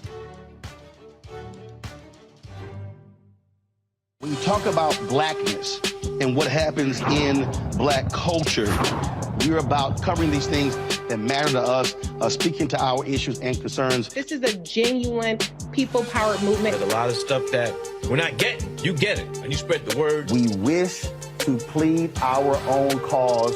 Too long have others spoken for us. We cannot tell our own story if we can't pay for it. This is about covering us. Invest in Black-owned media. Your dollars matter. We don't have to keep asking them to cover our stuff. So please support us in what we do, folks. We want to hit 2,000 people, $50 this month, raise $100,000. We're behind 100,000, so we want to hit that. Your money makes this possible. Checks and money orders go to P.O. Box 57196, Washington, D.C. 20037-0196. The Cash App is $RM Unfiltered. PayPal is R Martin Unfiltered. Venmo is RM Unfiltered. Zelle is Roland at RolandSMartin.com.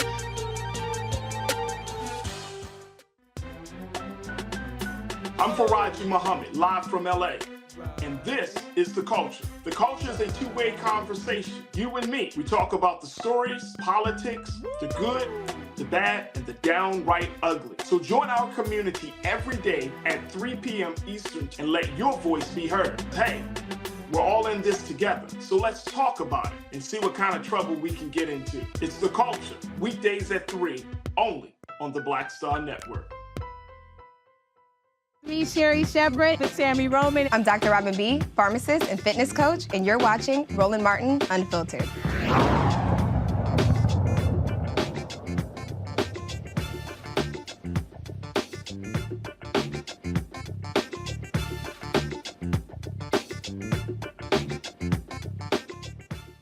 Folks, for years they were the band with Frankie Beverly and Mays. Now the seven brothers have ventured on their own, added some other members and themselves, calling themselves TMF, the Music Forever. Joining me in the studio, Rome, Daniel Witherspoon, Jubu, Chris Walker joins us from Houston. Calvin Napper is in Winston-Salem, North Carolina. Vance Taylor is in Atlanta. And Bear Williams joins us from Chicago. So first of all, gents, glad to see y'all. How's it going? You. All is well. Man. Living my best life. Okay, well, ain't nothing wrong living your best life. So TMF stands for what?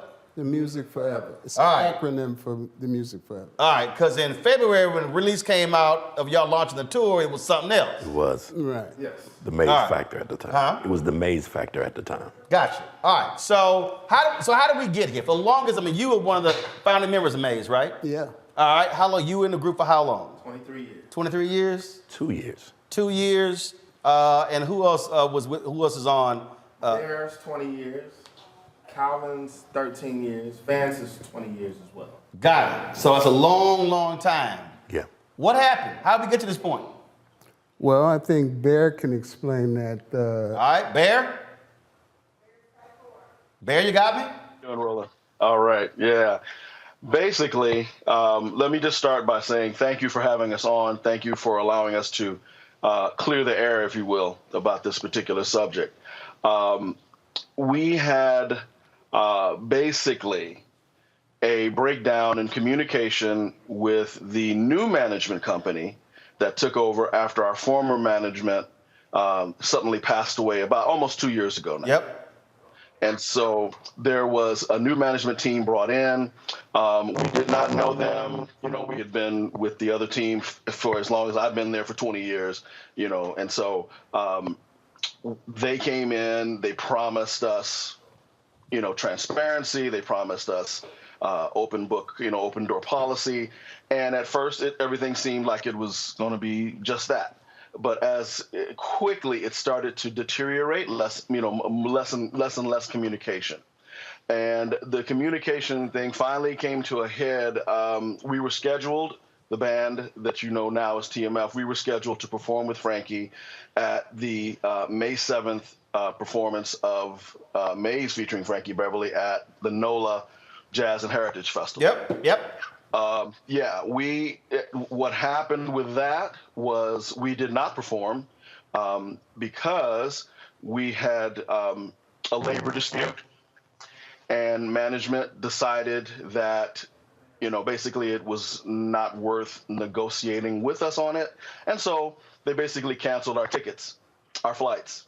And so that was it. That was the end of Maze as you have known it, or fans have known it for 20 years. That's basically it. They let us go. And we have nothing but love for Frankie. We have nothing but, that's the reason we decided to band together and continue on the legacy of the music.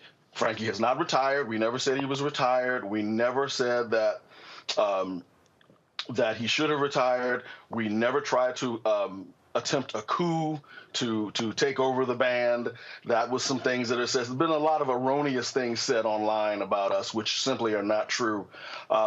We have nothing but the utmost respect and love for Frankie, and we just wanted to see the music in our way continue. And that's basically it. If anybody else wants to add anything, they certainly can. But that's it from my perspective. It was basically just a labor dispute. You know, sometimes things don't work out. And was it painful? Sure, of course it was. It's a long, long time to be with someone, you know, in that capacity and not, you know, end up with that person. You think you're going to be, you know, ending up that, you know, for the duration. And it just didn't work out that way. But we're glad that we have been able to band together as a group and continue on with TMF. Of course, we've got the new single out, Making Love to the Music, and that's where we are, Roland. It was surprising and shocking to a lot of different people, and because you're talking about long-standing relationships. Oh yeah, 55 years for me. Rome came up with the name Maze. Rome named the band. Mm-hmm. And to add to what Bear just said, the hurtful part was you have new people coming in that we didn't even know these people. We weren't even allowed to talk to Mr. Beverly. We weren't allowed to, we only saw him when we hit the stage. So it was just really, really weird. But we had always talked about the thing that kept us together was our love for each other. We have a strong love for each other. So, I mean, I was really saying, hey man, let's keep playing. Let's keep playing the music. And ironically, when you broke the story, you text me the night before at 10 o'clock. And they will tell you, I'm nocturnal. That one particular night, I fall asleep. I wake up in the morning. I'm like, yo, I get a text from Roland, what's going on? And you say, hey man, what's going on? Next thing I turn on the TV, and the story is out there. So that was ironic, but because I had just saw you the week earlier in Los Angeles. Yep. And so it really was just a breakdown in management. And we really, me personally, I just felt it was very, very disrespectful, the way the new regime started to handle us. You know, basically, you are sidemen. And I was like, Sideman, if that's the case, then why are we on the pictures? Why are we on the T-shirts? Why are we on the website? Why are we, you know, I'm not a Sideman. That's not what Frankie told me. Frankie said, we're a band, you know, so it really was. It was a breakdown in management, and we were never able to speak to Mr. Beverly. And once again, like Bear said, the hurtful thing is we are a band of brothers, and we love that man. I mean, I love that man. I was playing with Whitney Houston. He called me himself.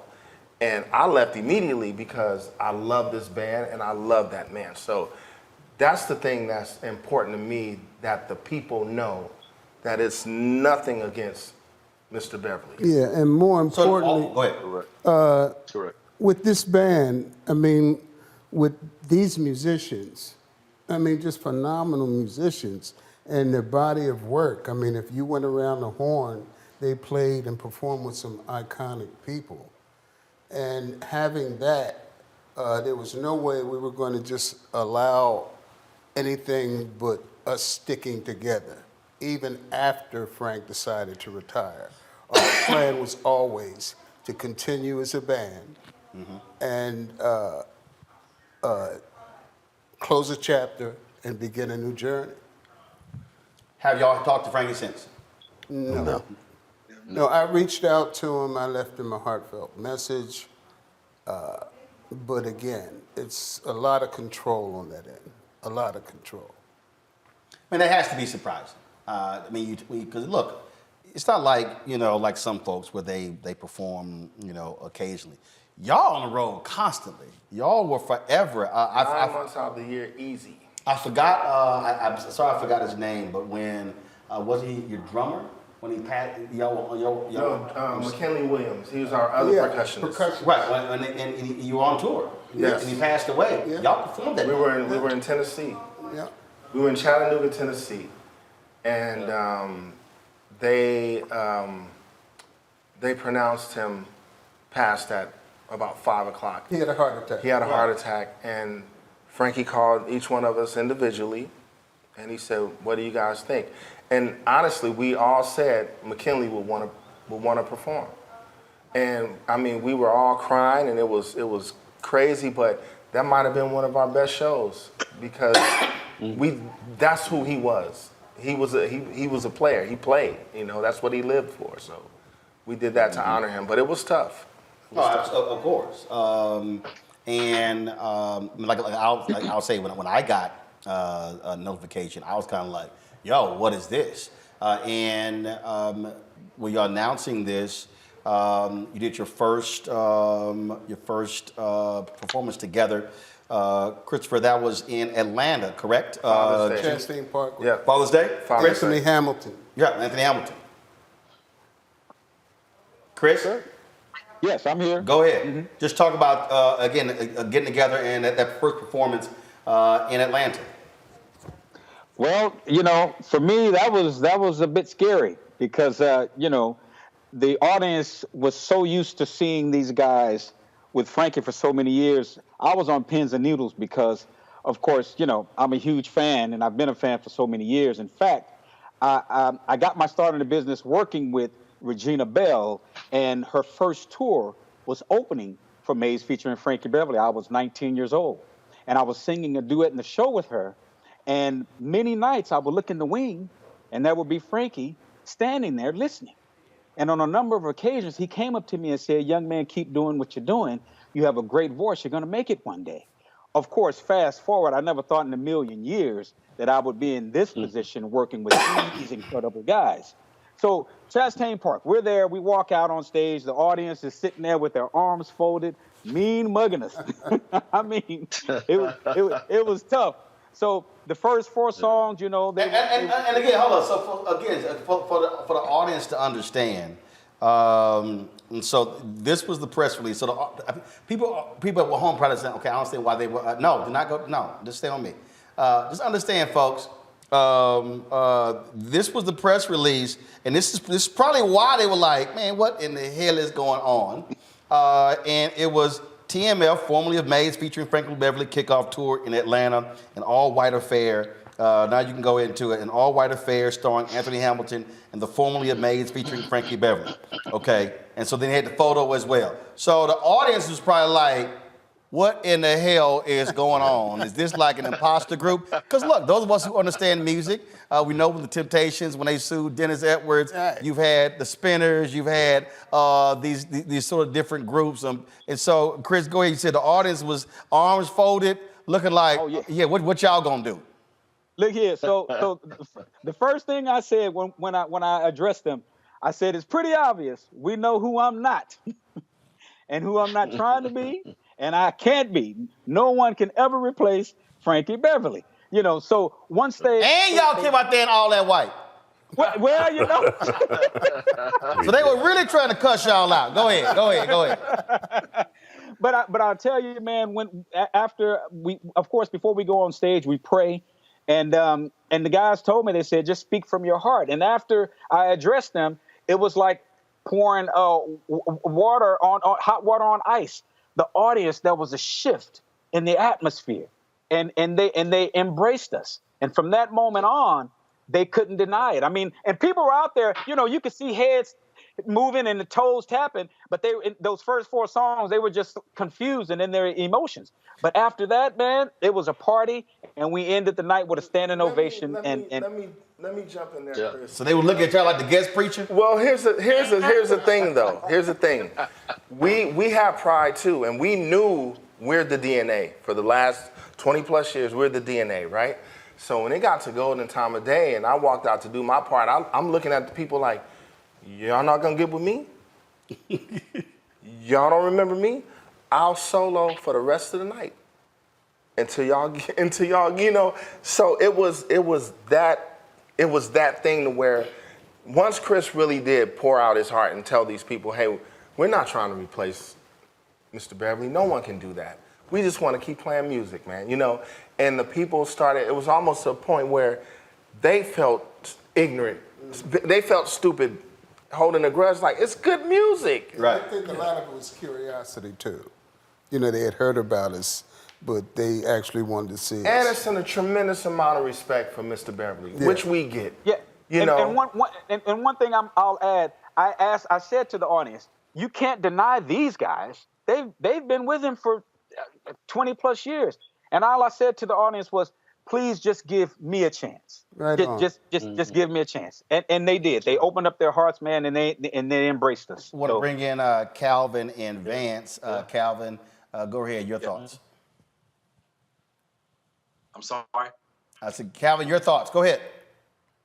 Well, like I said, Barrett said it best, and we have nothing but love for Frankie Beverly, and I love him. I've been in the band for 13 years. I've learned a lot from him. You know, Frankie is actually, a lot of people may not notice, but he's actually, you know, he's a drummer. And in a rehearsal or two, he sat on my kit to try to, you know, show me some things and whatever. But no, I've learned a lot from him, and there's a lot of love from us to him. And we just want to carry on the legacy of the music, Roland. That's all. While also, you know, creating our own music, you know, our own original music, and so which we're working on, and we'll be putting an album out in the first quarter of 2024. So, yeah, man, just we're just praying for God to open the right doors and close the ones that are not meant for us. Vance, amen to that. You know. Well, I want to mirror what everybody else said, man. It's been about love for me. Ever since I've been with Frank, he showed me love, and then the audience showed us love. And now that we've moved on, we just want to still do the same thing. We really love Frankie. We love the audience. We just want to bring good music to the world, man. We just thank everybody for those that have supported us, and those that haven't. Understand that all we want to do is make you happy, you know, let's show some of this love that we've had for these years. So that's where we are. Exactly. Daniel? Yeah, I feel the same way. I'm the youngest in the group. I was the youngest to come on. I was there about 2 years. I didn't get the pleasure of interacting with Mr. Beverly when I first came in. I came in as a sub. and I believe our first couple of rehearsals in Atlanta, he didn't even come. So I really didn't even get to meet him until after the first performance. But then about a year later, I got a phone call from him asking to be a part, and we've been there for 2 years, and it was a good time. Myself and Calvin have about 25 years of history together. I've known some of the guys together, and we've just grown together, and TMF has formed a great brotherhood, and we're really excited to release some music. These people, they think I never pay attention, but I see everything. And I would love to get your response to this, because I think this is sort of what you talked about. So this person named Brother King Lee, this is interesting. He goes, the audience wants the real thing. I love music, and for me, it doesn't matter if I know the name of the musicians. But the problem with that is the musicians were the one playing the music. So it's not like when you're talking about, I'll give you the perfect example. You mentioned performing with Whitney Houston. All right. So on her hit, I Will Always Love You. I know because I got all of his music. That's Kirk Whalum on saxophone. But the reality is, you went to see Whitney Houston. The difference here is, it was Maze featuring Frankie Beverly. It wasn't just, and again, I love Frankie. He knows exactly how I feel about him, but it was actually a group, not a solo singer. So when somebody says, I don't care about the musicians, it's a little hard to say I don't care about the musicians, because that's the music. Yeah, and the way Frank writes. Hold tight 1 second, Rome, go ahead. In the very beginning, Frank would come to us with the song completed with an acoustic guitar. And cats would come up with their own lines, patterns, groove, and we all created that style. And in that, you can never say, of course, Frank is a solo artist, writer, producer, but it's always been band first. And without the band, Frank, if he wanted to, could have been a solo artist. But it's also why when you play the intro of some songs, the audience already knows what the song is before they even hear one lyric. Go ahead. I don't know who was speaking. I'm going to go to Juba first and then come back to you. Go ahead. He could have been a solo artist, but he chose not to. And I would tell people all the time, Frankie was the last person to walk on the stage every night. Right. He would not go on that stage without the band. So for me personally, when management told me I was an independent contractor, man, that was so hurtful, man. Because that's never what even Frankie said. Frankie said, no, we are a band. We are a band. And the reason why the people loved it so much, because that's what you heard. You heard a band. Yeah, we were being led by an amazing artist, but it's a band, man. You know, it's an 18-wheeler. Undeniable. It's an 18-wheeler, and he was driving that thing.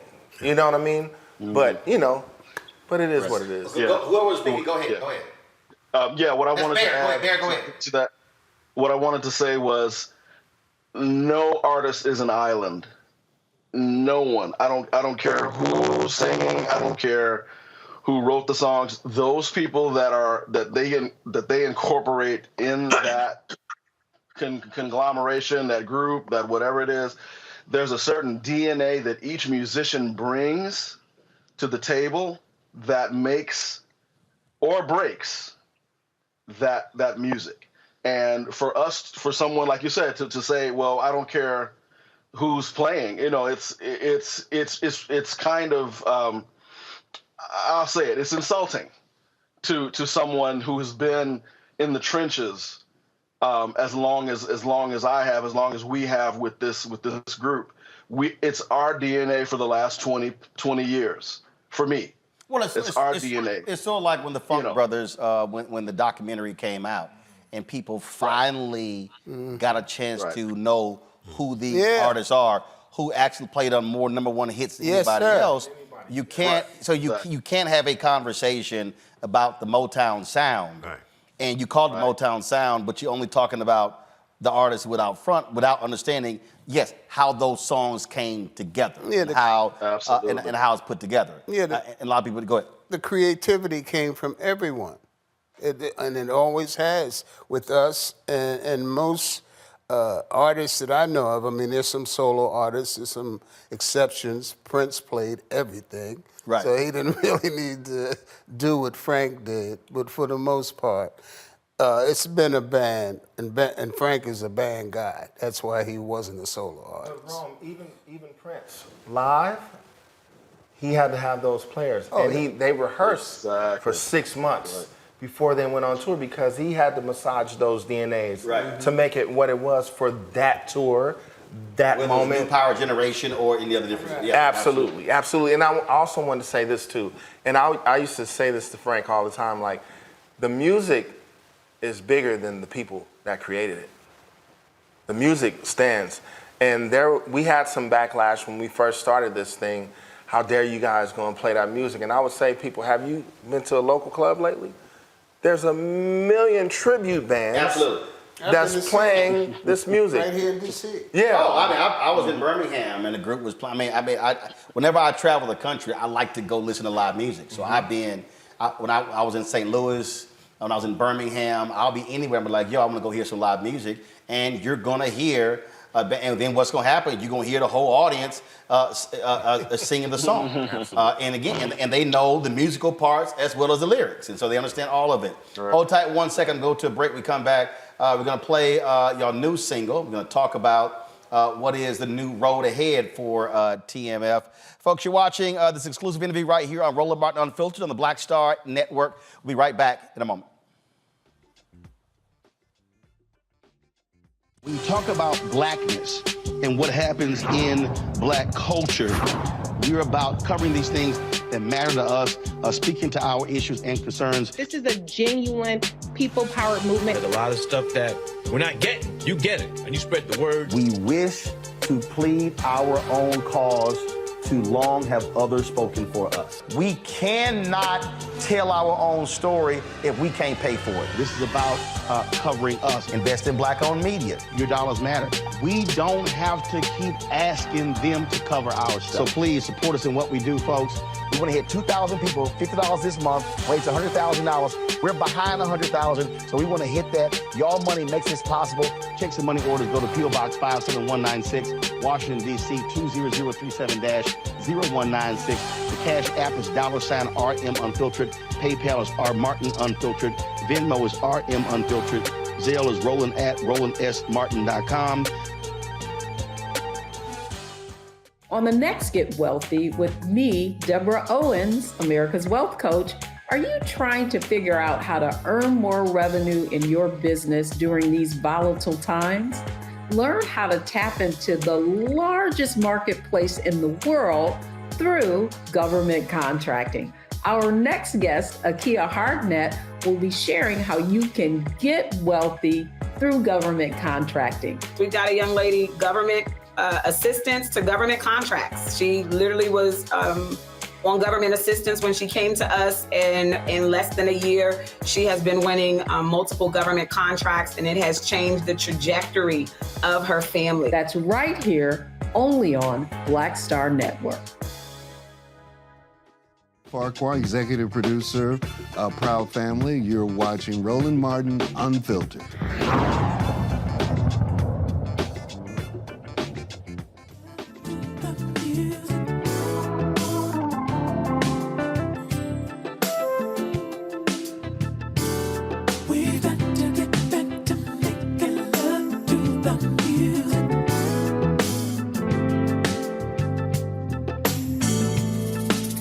Have you ever thought about the day when we first met and everything was good? You were so sweet as the fresh morning dew, and I knew you were the one for me.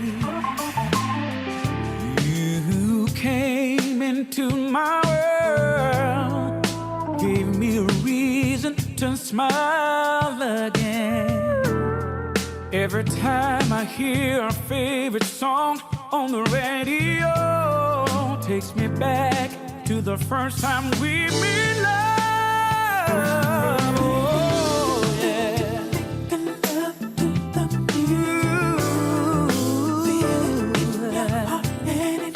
Feel it in your heart and in your soul, yeah.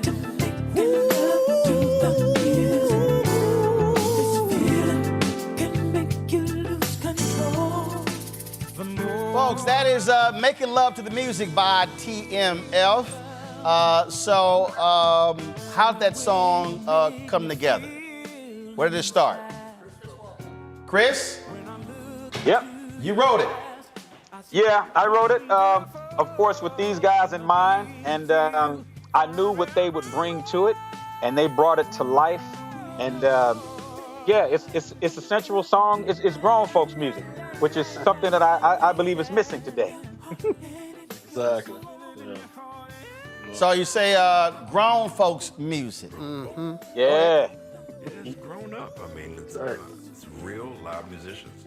We counted on it. Went from top to bottom, tried it again, made our corrections, made our edits, put our life into it, put our energy to it, and we're very secure on who we are. We're very solid on not intimidated by the market. We love this space. We love how it feels. It feels true to us when we put it in our music. Bear, you're there in Chicago. I understand the Steppers are loving it there. Mm-hmm. Yes, they are. Yes, they are. It's so funny. When we were putting it together, I had not thought about it being a Steppers track, but when I played it in the car, I think we had done the Memorial Day show or something, and I came back home and put it in. I was like, well, I'll be doggone. This is a Steppers track. So yeah, the Steppers DJs here in town are really embracing it, and they are loving what we're doing. And Roland, I noticed, I was kind of watching you. I saw you getting ready to get up and start doing some steps. I saw you. Oh, first of all, let's be real clear, okay? I'm way. Look, I played cornet in elementary school, bass baritone horn in middle school, high school. My brother played trumpet, sister played clarinet, one played flute. Mom sang with her sister. So I'm always getting music. So me dancing, that ain't nothing new. I've seen them dancing many. Come on now, that ain't nothing new. Hey, so look, brother, get down. Oh yes, absolutely. Because I like good music. I like good music. How do you know? Drew, I'll start with you. How do you know when a song when it's done and you go, yeah, that's hitting right. That's hitting right. Because not everything does that. But how do you know when you go, that's it? Well, from my perspective, take this song for instance. When he brought it to us, he said, "Hey man, you guys just do your thing, right?" So we were all just honest.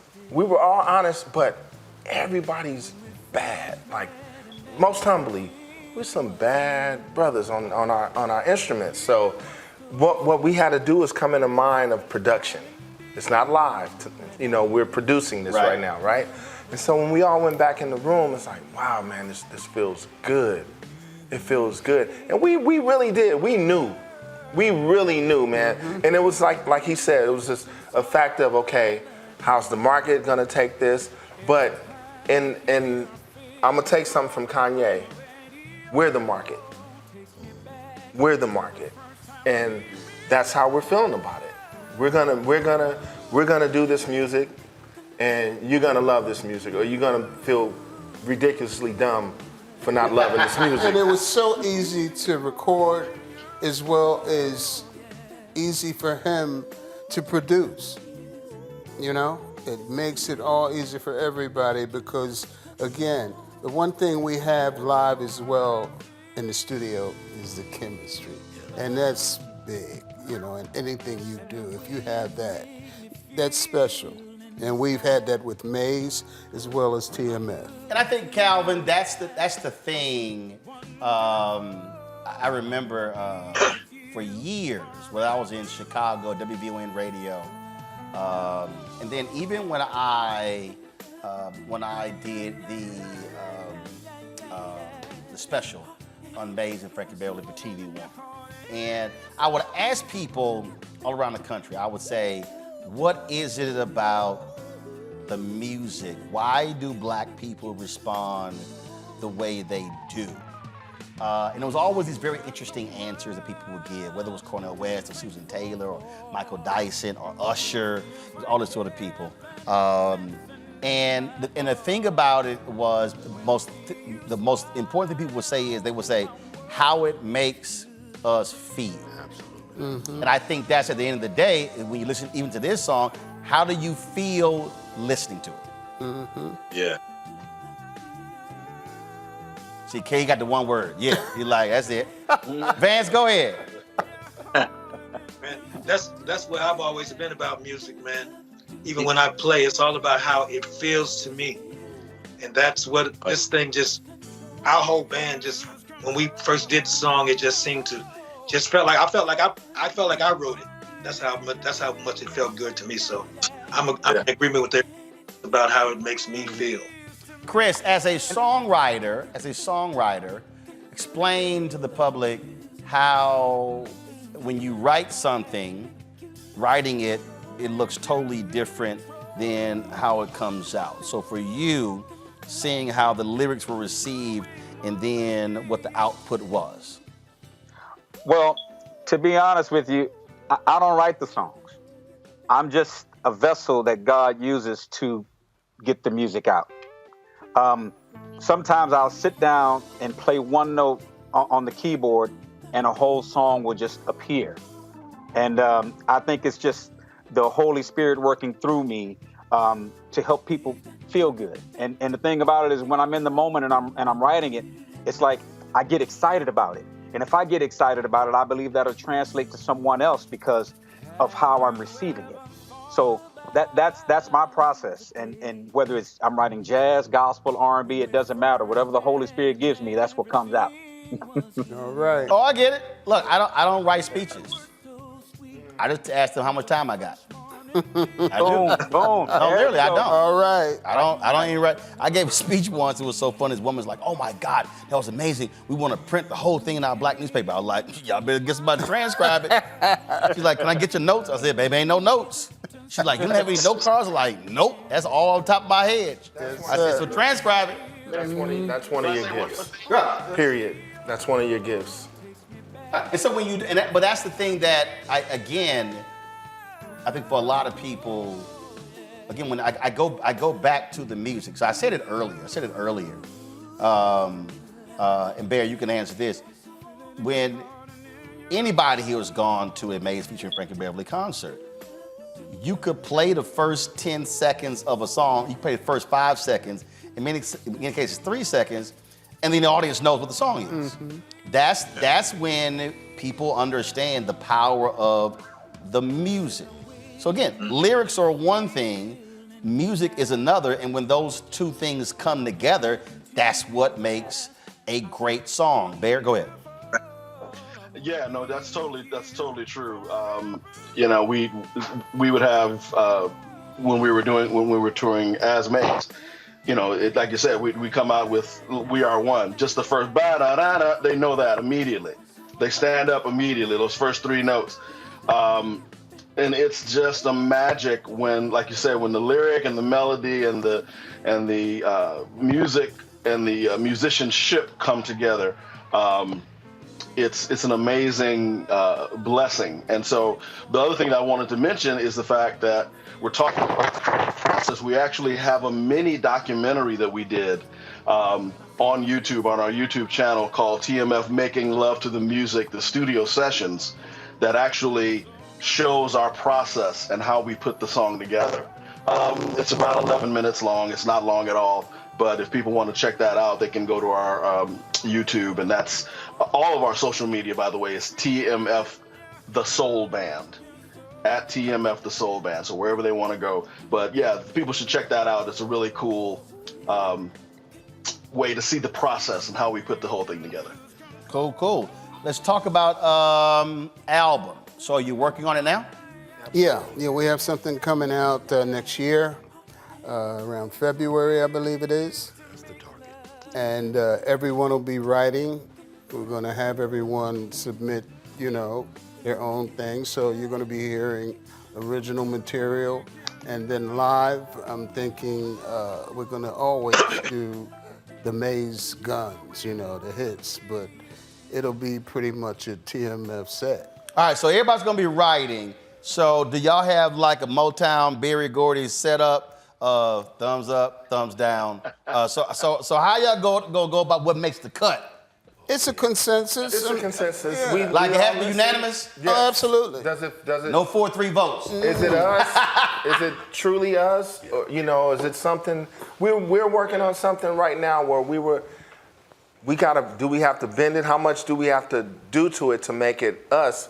Maybe it's not us. Maybe it's one of us individually, but not TMF, Okay. So, but we are all songwriters, we're all producers, and that's the beauty about this thing too, because we all kind of know, this is going to work for us, and if it doesn't work for us, it works for someone else, Yeah, and each cat has a different narrative, as far as the writing goes. Again, these cats, I'm so glad to be around them because, see, I've been with Frankie for 55 years. These cats have been around with different musicians, played on albums. So it's just, I keep telling them, you're keeping me young. I'm 55. Well, by bringing different styles and dynamics and different 55, sounds. what am I saying? Yeah, I was looking like 74, I'm sorry. See, you're old when you say you're 55. I mean, I'll be 55 in 2 weeks. I was like, right. Like, I'm sitting like, I'll be 55 November 14th. I was like, really? Yeah, my bad, but I also wanted to mention with the Maze songs, before I let go, a Maze anthem, and I don't think there's any black party, barbecue. Oh, no, it's the second, I'm saying it's the second national black anthem. That's it. Yep. Yes, sir. It's the staple. Right. So before, I've said it clean that. Before I Let Go is the second national black anthem. And Can't We Talk by Tevin Campbell is close to becoming the third. It's gonna take swag. I'm gonna see if swag surfing is still around 10 years from now. To see if that makes the cut. But right now, without a doubt, Before I Let Go, is Lift Their Voice and Sing, and Before I Let Go. Yes, sir. So that's why I gave a speech. And somebody said, we about to sing the Black National Anthem. And I was like, you about to sing Before I Let Go? That's what you do. I mean, that's just a fact. That's just a fact. Yes, sir. Chris, tell us about this work on this first album. It's magic. I mean, so far we recorded 5 songs, and when I tell you the synergy is there, and I think the people are going to feel it, and the musicianship, like each guy has stated, has been amazing. I mean, the songs pretty much play themselves. So we're excited to get on the road and perform it live for the people. So sky's the limit. All right, final thoughts. Calvin, you first. No one-word answers. Oh, no. No, man, I just, these guys, Roland, everybody in this band, man, they're super talented, super gifted. And it's been said earlier tonight, I think Jubal mentioned it and Ron mentioned it. There's a chemistry here, man. You can put guys together, right?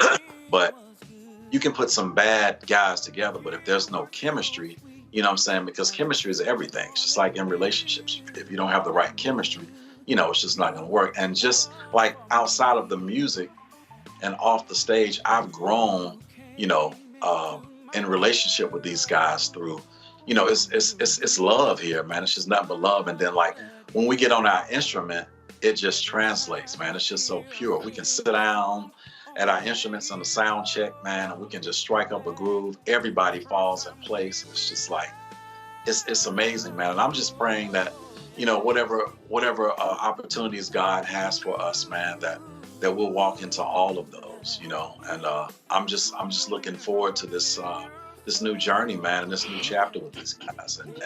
And much respect to Frankie Beverly, because like Larry said and all the other guys, I love him. I think we all love him, and that's where I am, man. Thanks so much for having us on, Roland. I appreciate you, man. I appreciate it. Vance? Yes, sir. I feel the same way. We brought, with Frankie Beverly, the audience came to enjoy, and we came to play, and the synergy was just amazing. So we want to do the exact same thing with what we have right now, because we're all coming from love and from spirit, and we want to give that to the people because we know that they'll enjoy it.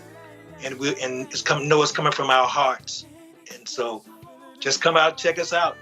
I can't wait for y'all to hear all the stuff that we have in the box for you. Daniel. I'm glad people I'm truly glad that people still respect it, feel it, honor it. And the system has caused a lot of people to be programmed on what's hot or what's good. But you have a band of brothers here that really just stick true to our instruments. But what's hot and good don't always last. Hot and good don't always last. But what feels good connects to people. People know what feels right. They know what came from the heart. See, I call it all shit music. You can say that. No, seriously, because you listen to a song, you like, that's a nice song. But then with a right, you're like, shit. That's my joint. See, everything don't rise to an all shit song. People know.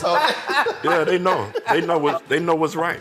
And we don't always give them enough credit. We don't always give the listener enough credit. Right. But I'm glad to be a contributor. I'm glad to be a part of it.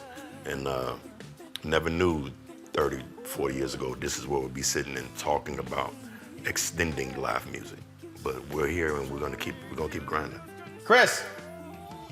Well, the only thing I would like to ask is that for the public is just to keep TMF lifted in prayer, and also to keep Frank and his camp lifted in prayer. This is not easy, especially from my perspective, because of course Frankie can never be replaced, but singing those songs and honoring him is truly like a lifelong dream for me. So I just ask people to keep both camps lifted in prayer as we embark on this new journey as TMF. Jubu. The word for me is consistency. What has made Maze featuring Frankie Beverly the iconic group that they are? Consistency. Frank was consistency. He taught me consistency. What's leading TMF now, I'll give you a small secret. What has gotten us to this place, every Wednesday morning at 11 o'clock without fail, we have a Zoom meeting. That Zoom meeting starts with prayer. Then we go down the list of what we're trying to accomplish till we get to next Wednesday. That Zoom meeting ends with prayer. We are all God-loving, God-fearing men. And we have faith, and we're going to be consistent. And like Chris said, all we ask is that you come and enjoy the music. That's all we ask for, because there's no animosity towards where we were in our past. We're just looking toward the future, and we want everybody to be blessed. Bear. Wow, I mean, it's an incredible place that we're in right now. Again, I'm just piggybacking off of what everybody else said. Nothing but love for Frank and his camp, and nothing but love for these guys here in TMF and our new journey together. The music is not only reaching here in the States, Roland, but it's also now catching fire over in Europe and in the UK. And we could not be happier about that. We're gearing up to really hit every place we can hit, because people are on our social media. People are like, come to Detroit, come to Buffalo, come to this place, come to that place, and I'm usually responding. I'm like, yeah, we're working on it, we're working on it. But that's really where this band lives. We love the studio, but it's a live band. We love and live for live. And so, yeah, like everybody says, we just want you guys to come out, have a great time, and connect with TMF online as well as when we do live shows. Where are y'all next? Detroit. When? 24th of November, day after Thanksgiving. And Mr. Martin, personally, thank you for sharing your platform with us. Yeah, absolutely. Well, that's when you own it. Rome, you get to close us out. Yeah, I want to also, we go back a long way, man. Thank you for your support throughout. We'll go back 55 years. But go ahead. Yeah, thank you so much, man, because you've been a part of that journey as well. Thank you for this opportunity, because this is big. This is what we need, exposure. We need people to see us and see what we're about. You've given us that opportunity. So, and again, for the fans, we love the fact that you're still supporting us. And we want you to continue to support TMF as well. And thanks, brother. This means a lot. I appreciate it. Trust me. I appreciate Yes, it. sir. When Nell sent me the song, I was like, all right, I see we got a groove to it. I was like, okay. I was in the car, so I couldn't dance. But I always play music on my Instagram Live. I'm always doing that. And the thing about it is, for me, what I love about music is you could be in a bad mood, you could be awful, you could have got fired, your woman could have left you, your man could have left you, you could have failed a grade or whatever, but you put certain songs on, it's going to completely transform your mind, transform your energy. It makes you remember mother and father, it makes you remember nostalgic. All of that. You have markers in life, and so I think that's what great music does. And again, as somebody who played in the band, I have a different appreciation for musicians. I'm fine with folk who sing all kind of electronic stuff, but it's something different when that live band is really getting going. So I really hope the people certainly appreciate what y'all are doing. Frankie still travels. He still performed with Maze featuring Frankie Beverly. When I remember when I did the story, there were some people who were, it was all on social media speculating, oh, he's retiring.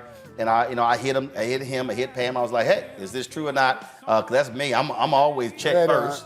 I'm gonna hit folk direct. And it was so funny. Reve called me upset. Why you didn't call me? I was like, well, I hit the source first. I said, hell, I don't go to number 2. I go to number 1. That's how I roll. I said, please, that's how I roll. So that's. I'm sure she has some 4-letter words. I ain't kidding. I tell everybody, I don't go through conduits. I go right to the source. That's what I did. So glad to see he's still his thing. Mad love for him. And again, the music will live on. And so I appreciate this. And this is also why and we'll close it out with this, and I tell the audience this all the time. This is also why we have to have black-owned media, because the reality is this here. We've been chatting now probably about 40, 45 minutes. And look, I know how the CNNs of the world operate, know how they work, and the reality is they wouldn't see any value whatsoever. But when we have black-owned, we get to control it, we get to own it, and we got to ask permission. And I hope a lot of people who are watching learn from it. And now understand the backstory. Now folks don't have to run around, because I've heard a lot of those rumors too. They were plotting, it was a mastermind, all this sort of stuff like that. And people now get to have understanding and again appreciate the music. So let me thank Calvin, Vance, Chris, and Bear. Thank y'all for joining us via Skype. Hopefully I will see y'all somewhere soon. I ain't gonna be hard to spot. Because I'm going to be the one spinning and moving. I'm just letting y'all know, okay? And if it's anything we can do for you, man, keep us in mind. I appreciate it. You got us. I appreciate it. Gentlemen, thanks a lot. Good luck with the album. Good luck touring. Folks, that is it for us. Don't forget, support us in what we do. Of course, remember, later this week, we're going to be in Virginia. We're going to actually be in Richmond, Virginia. So that's going to be on Thursday. So looking forward to that. Support is what we do. Again, our goal is to get 20,000 of our fans contributing on average $50 each. That's $4.19 a month, 13 cents a day. It raises $1 million for us to pay for what we do. Like I say, we're fighting the battle every single year with our advertisers. You know how it is. They support mainstream media. They don't support black-owned media. So that continues. So please, send your check and money orders. All the folks who don't believe in electronic stuff, I get it. I go pick up y'all 30 checks and money orders every week. Y'all old school. But guess what? It all is all real money. We don't do Bitcoin here.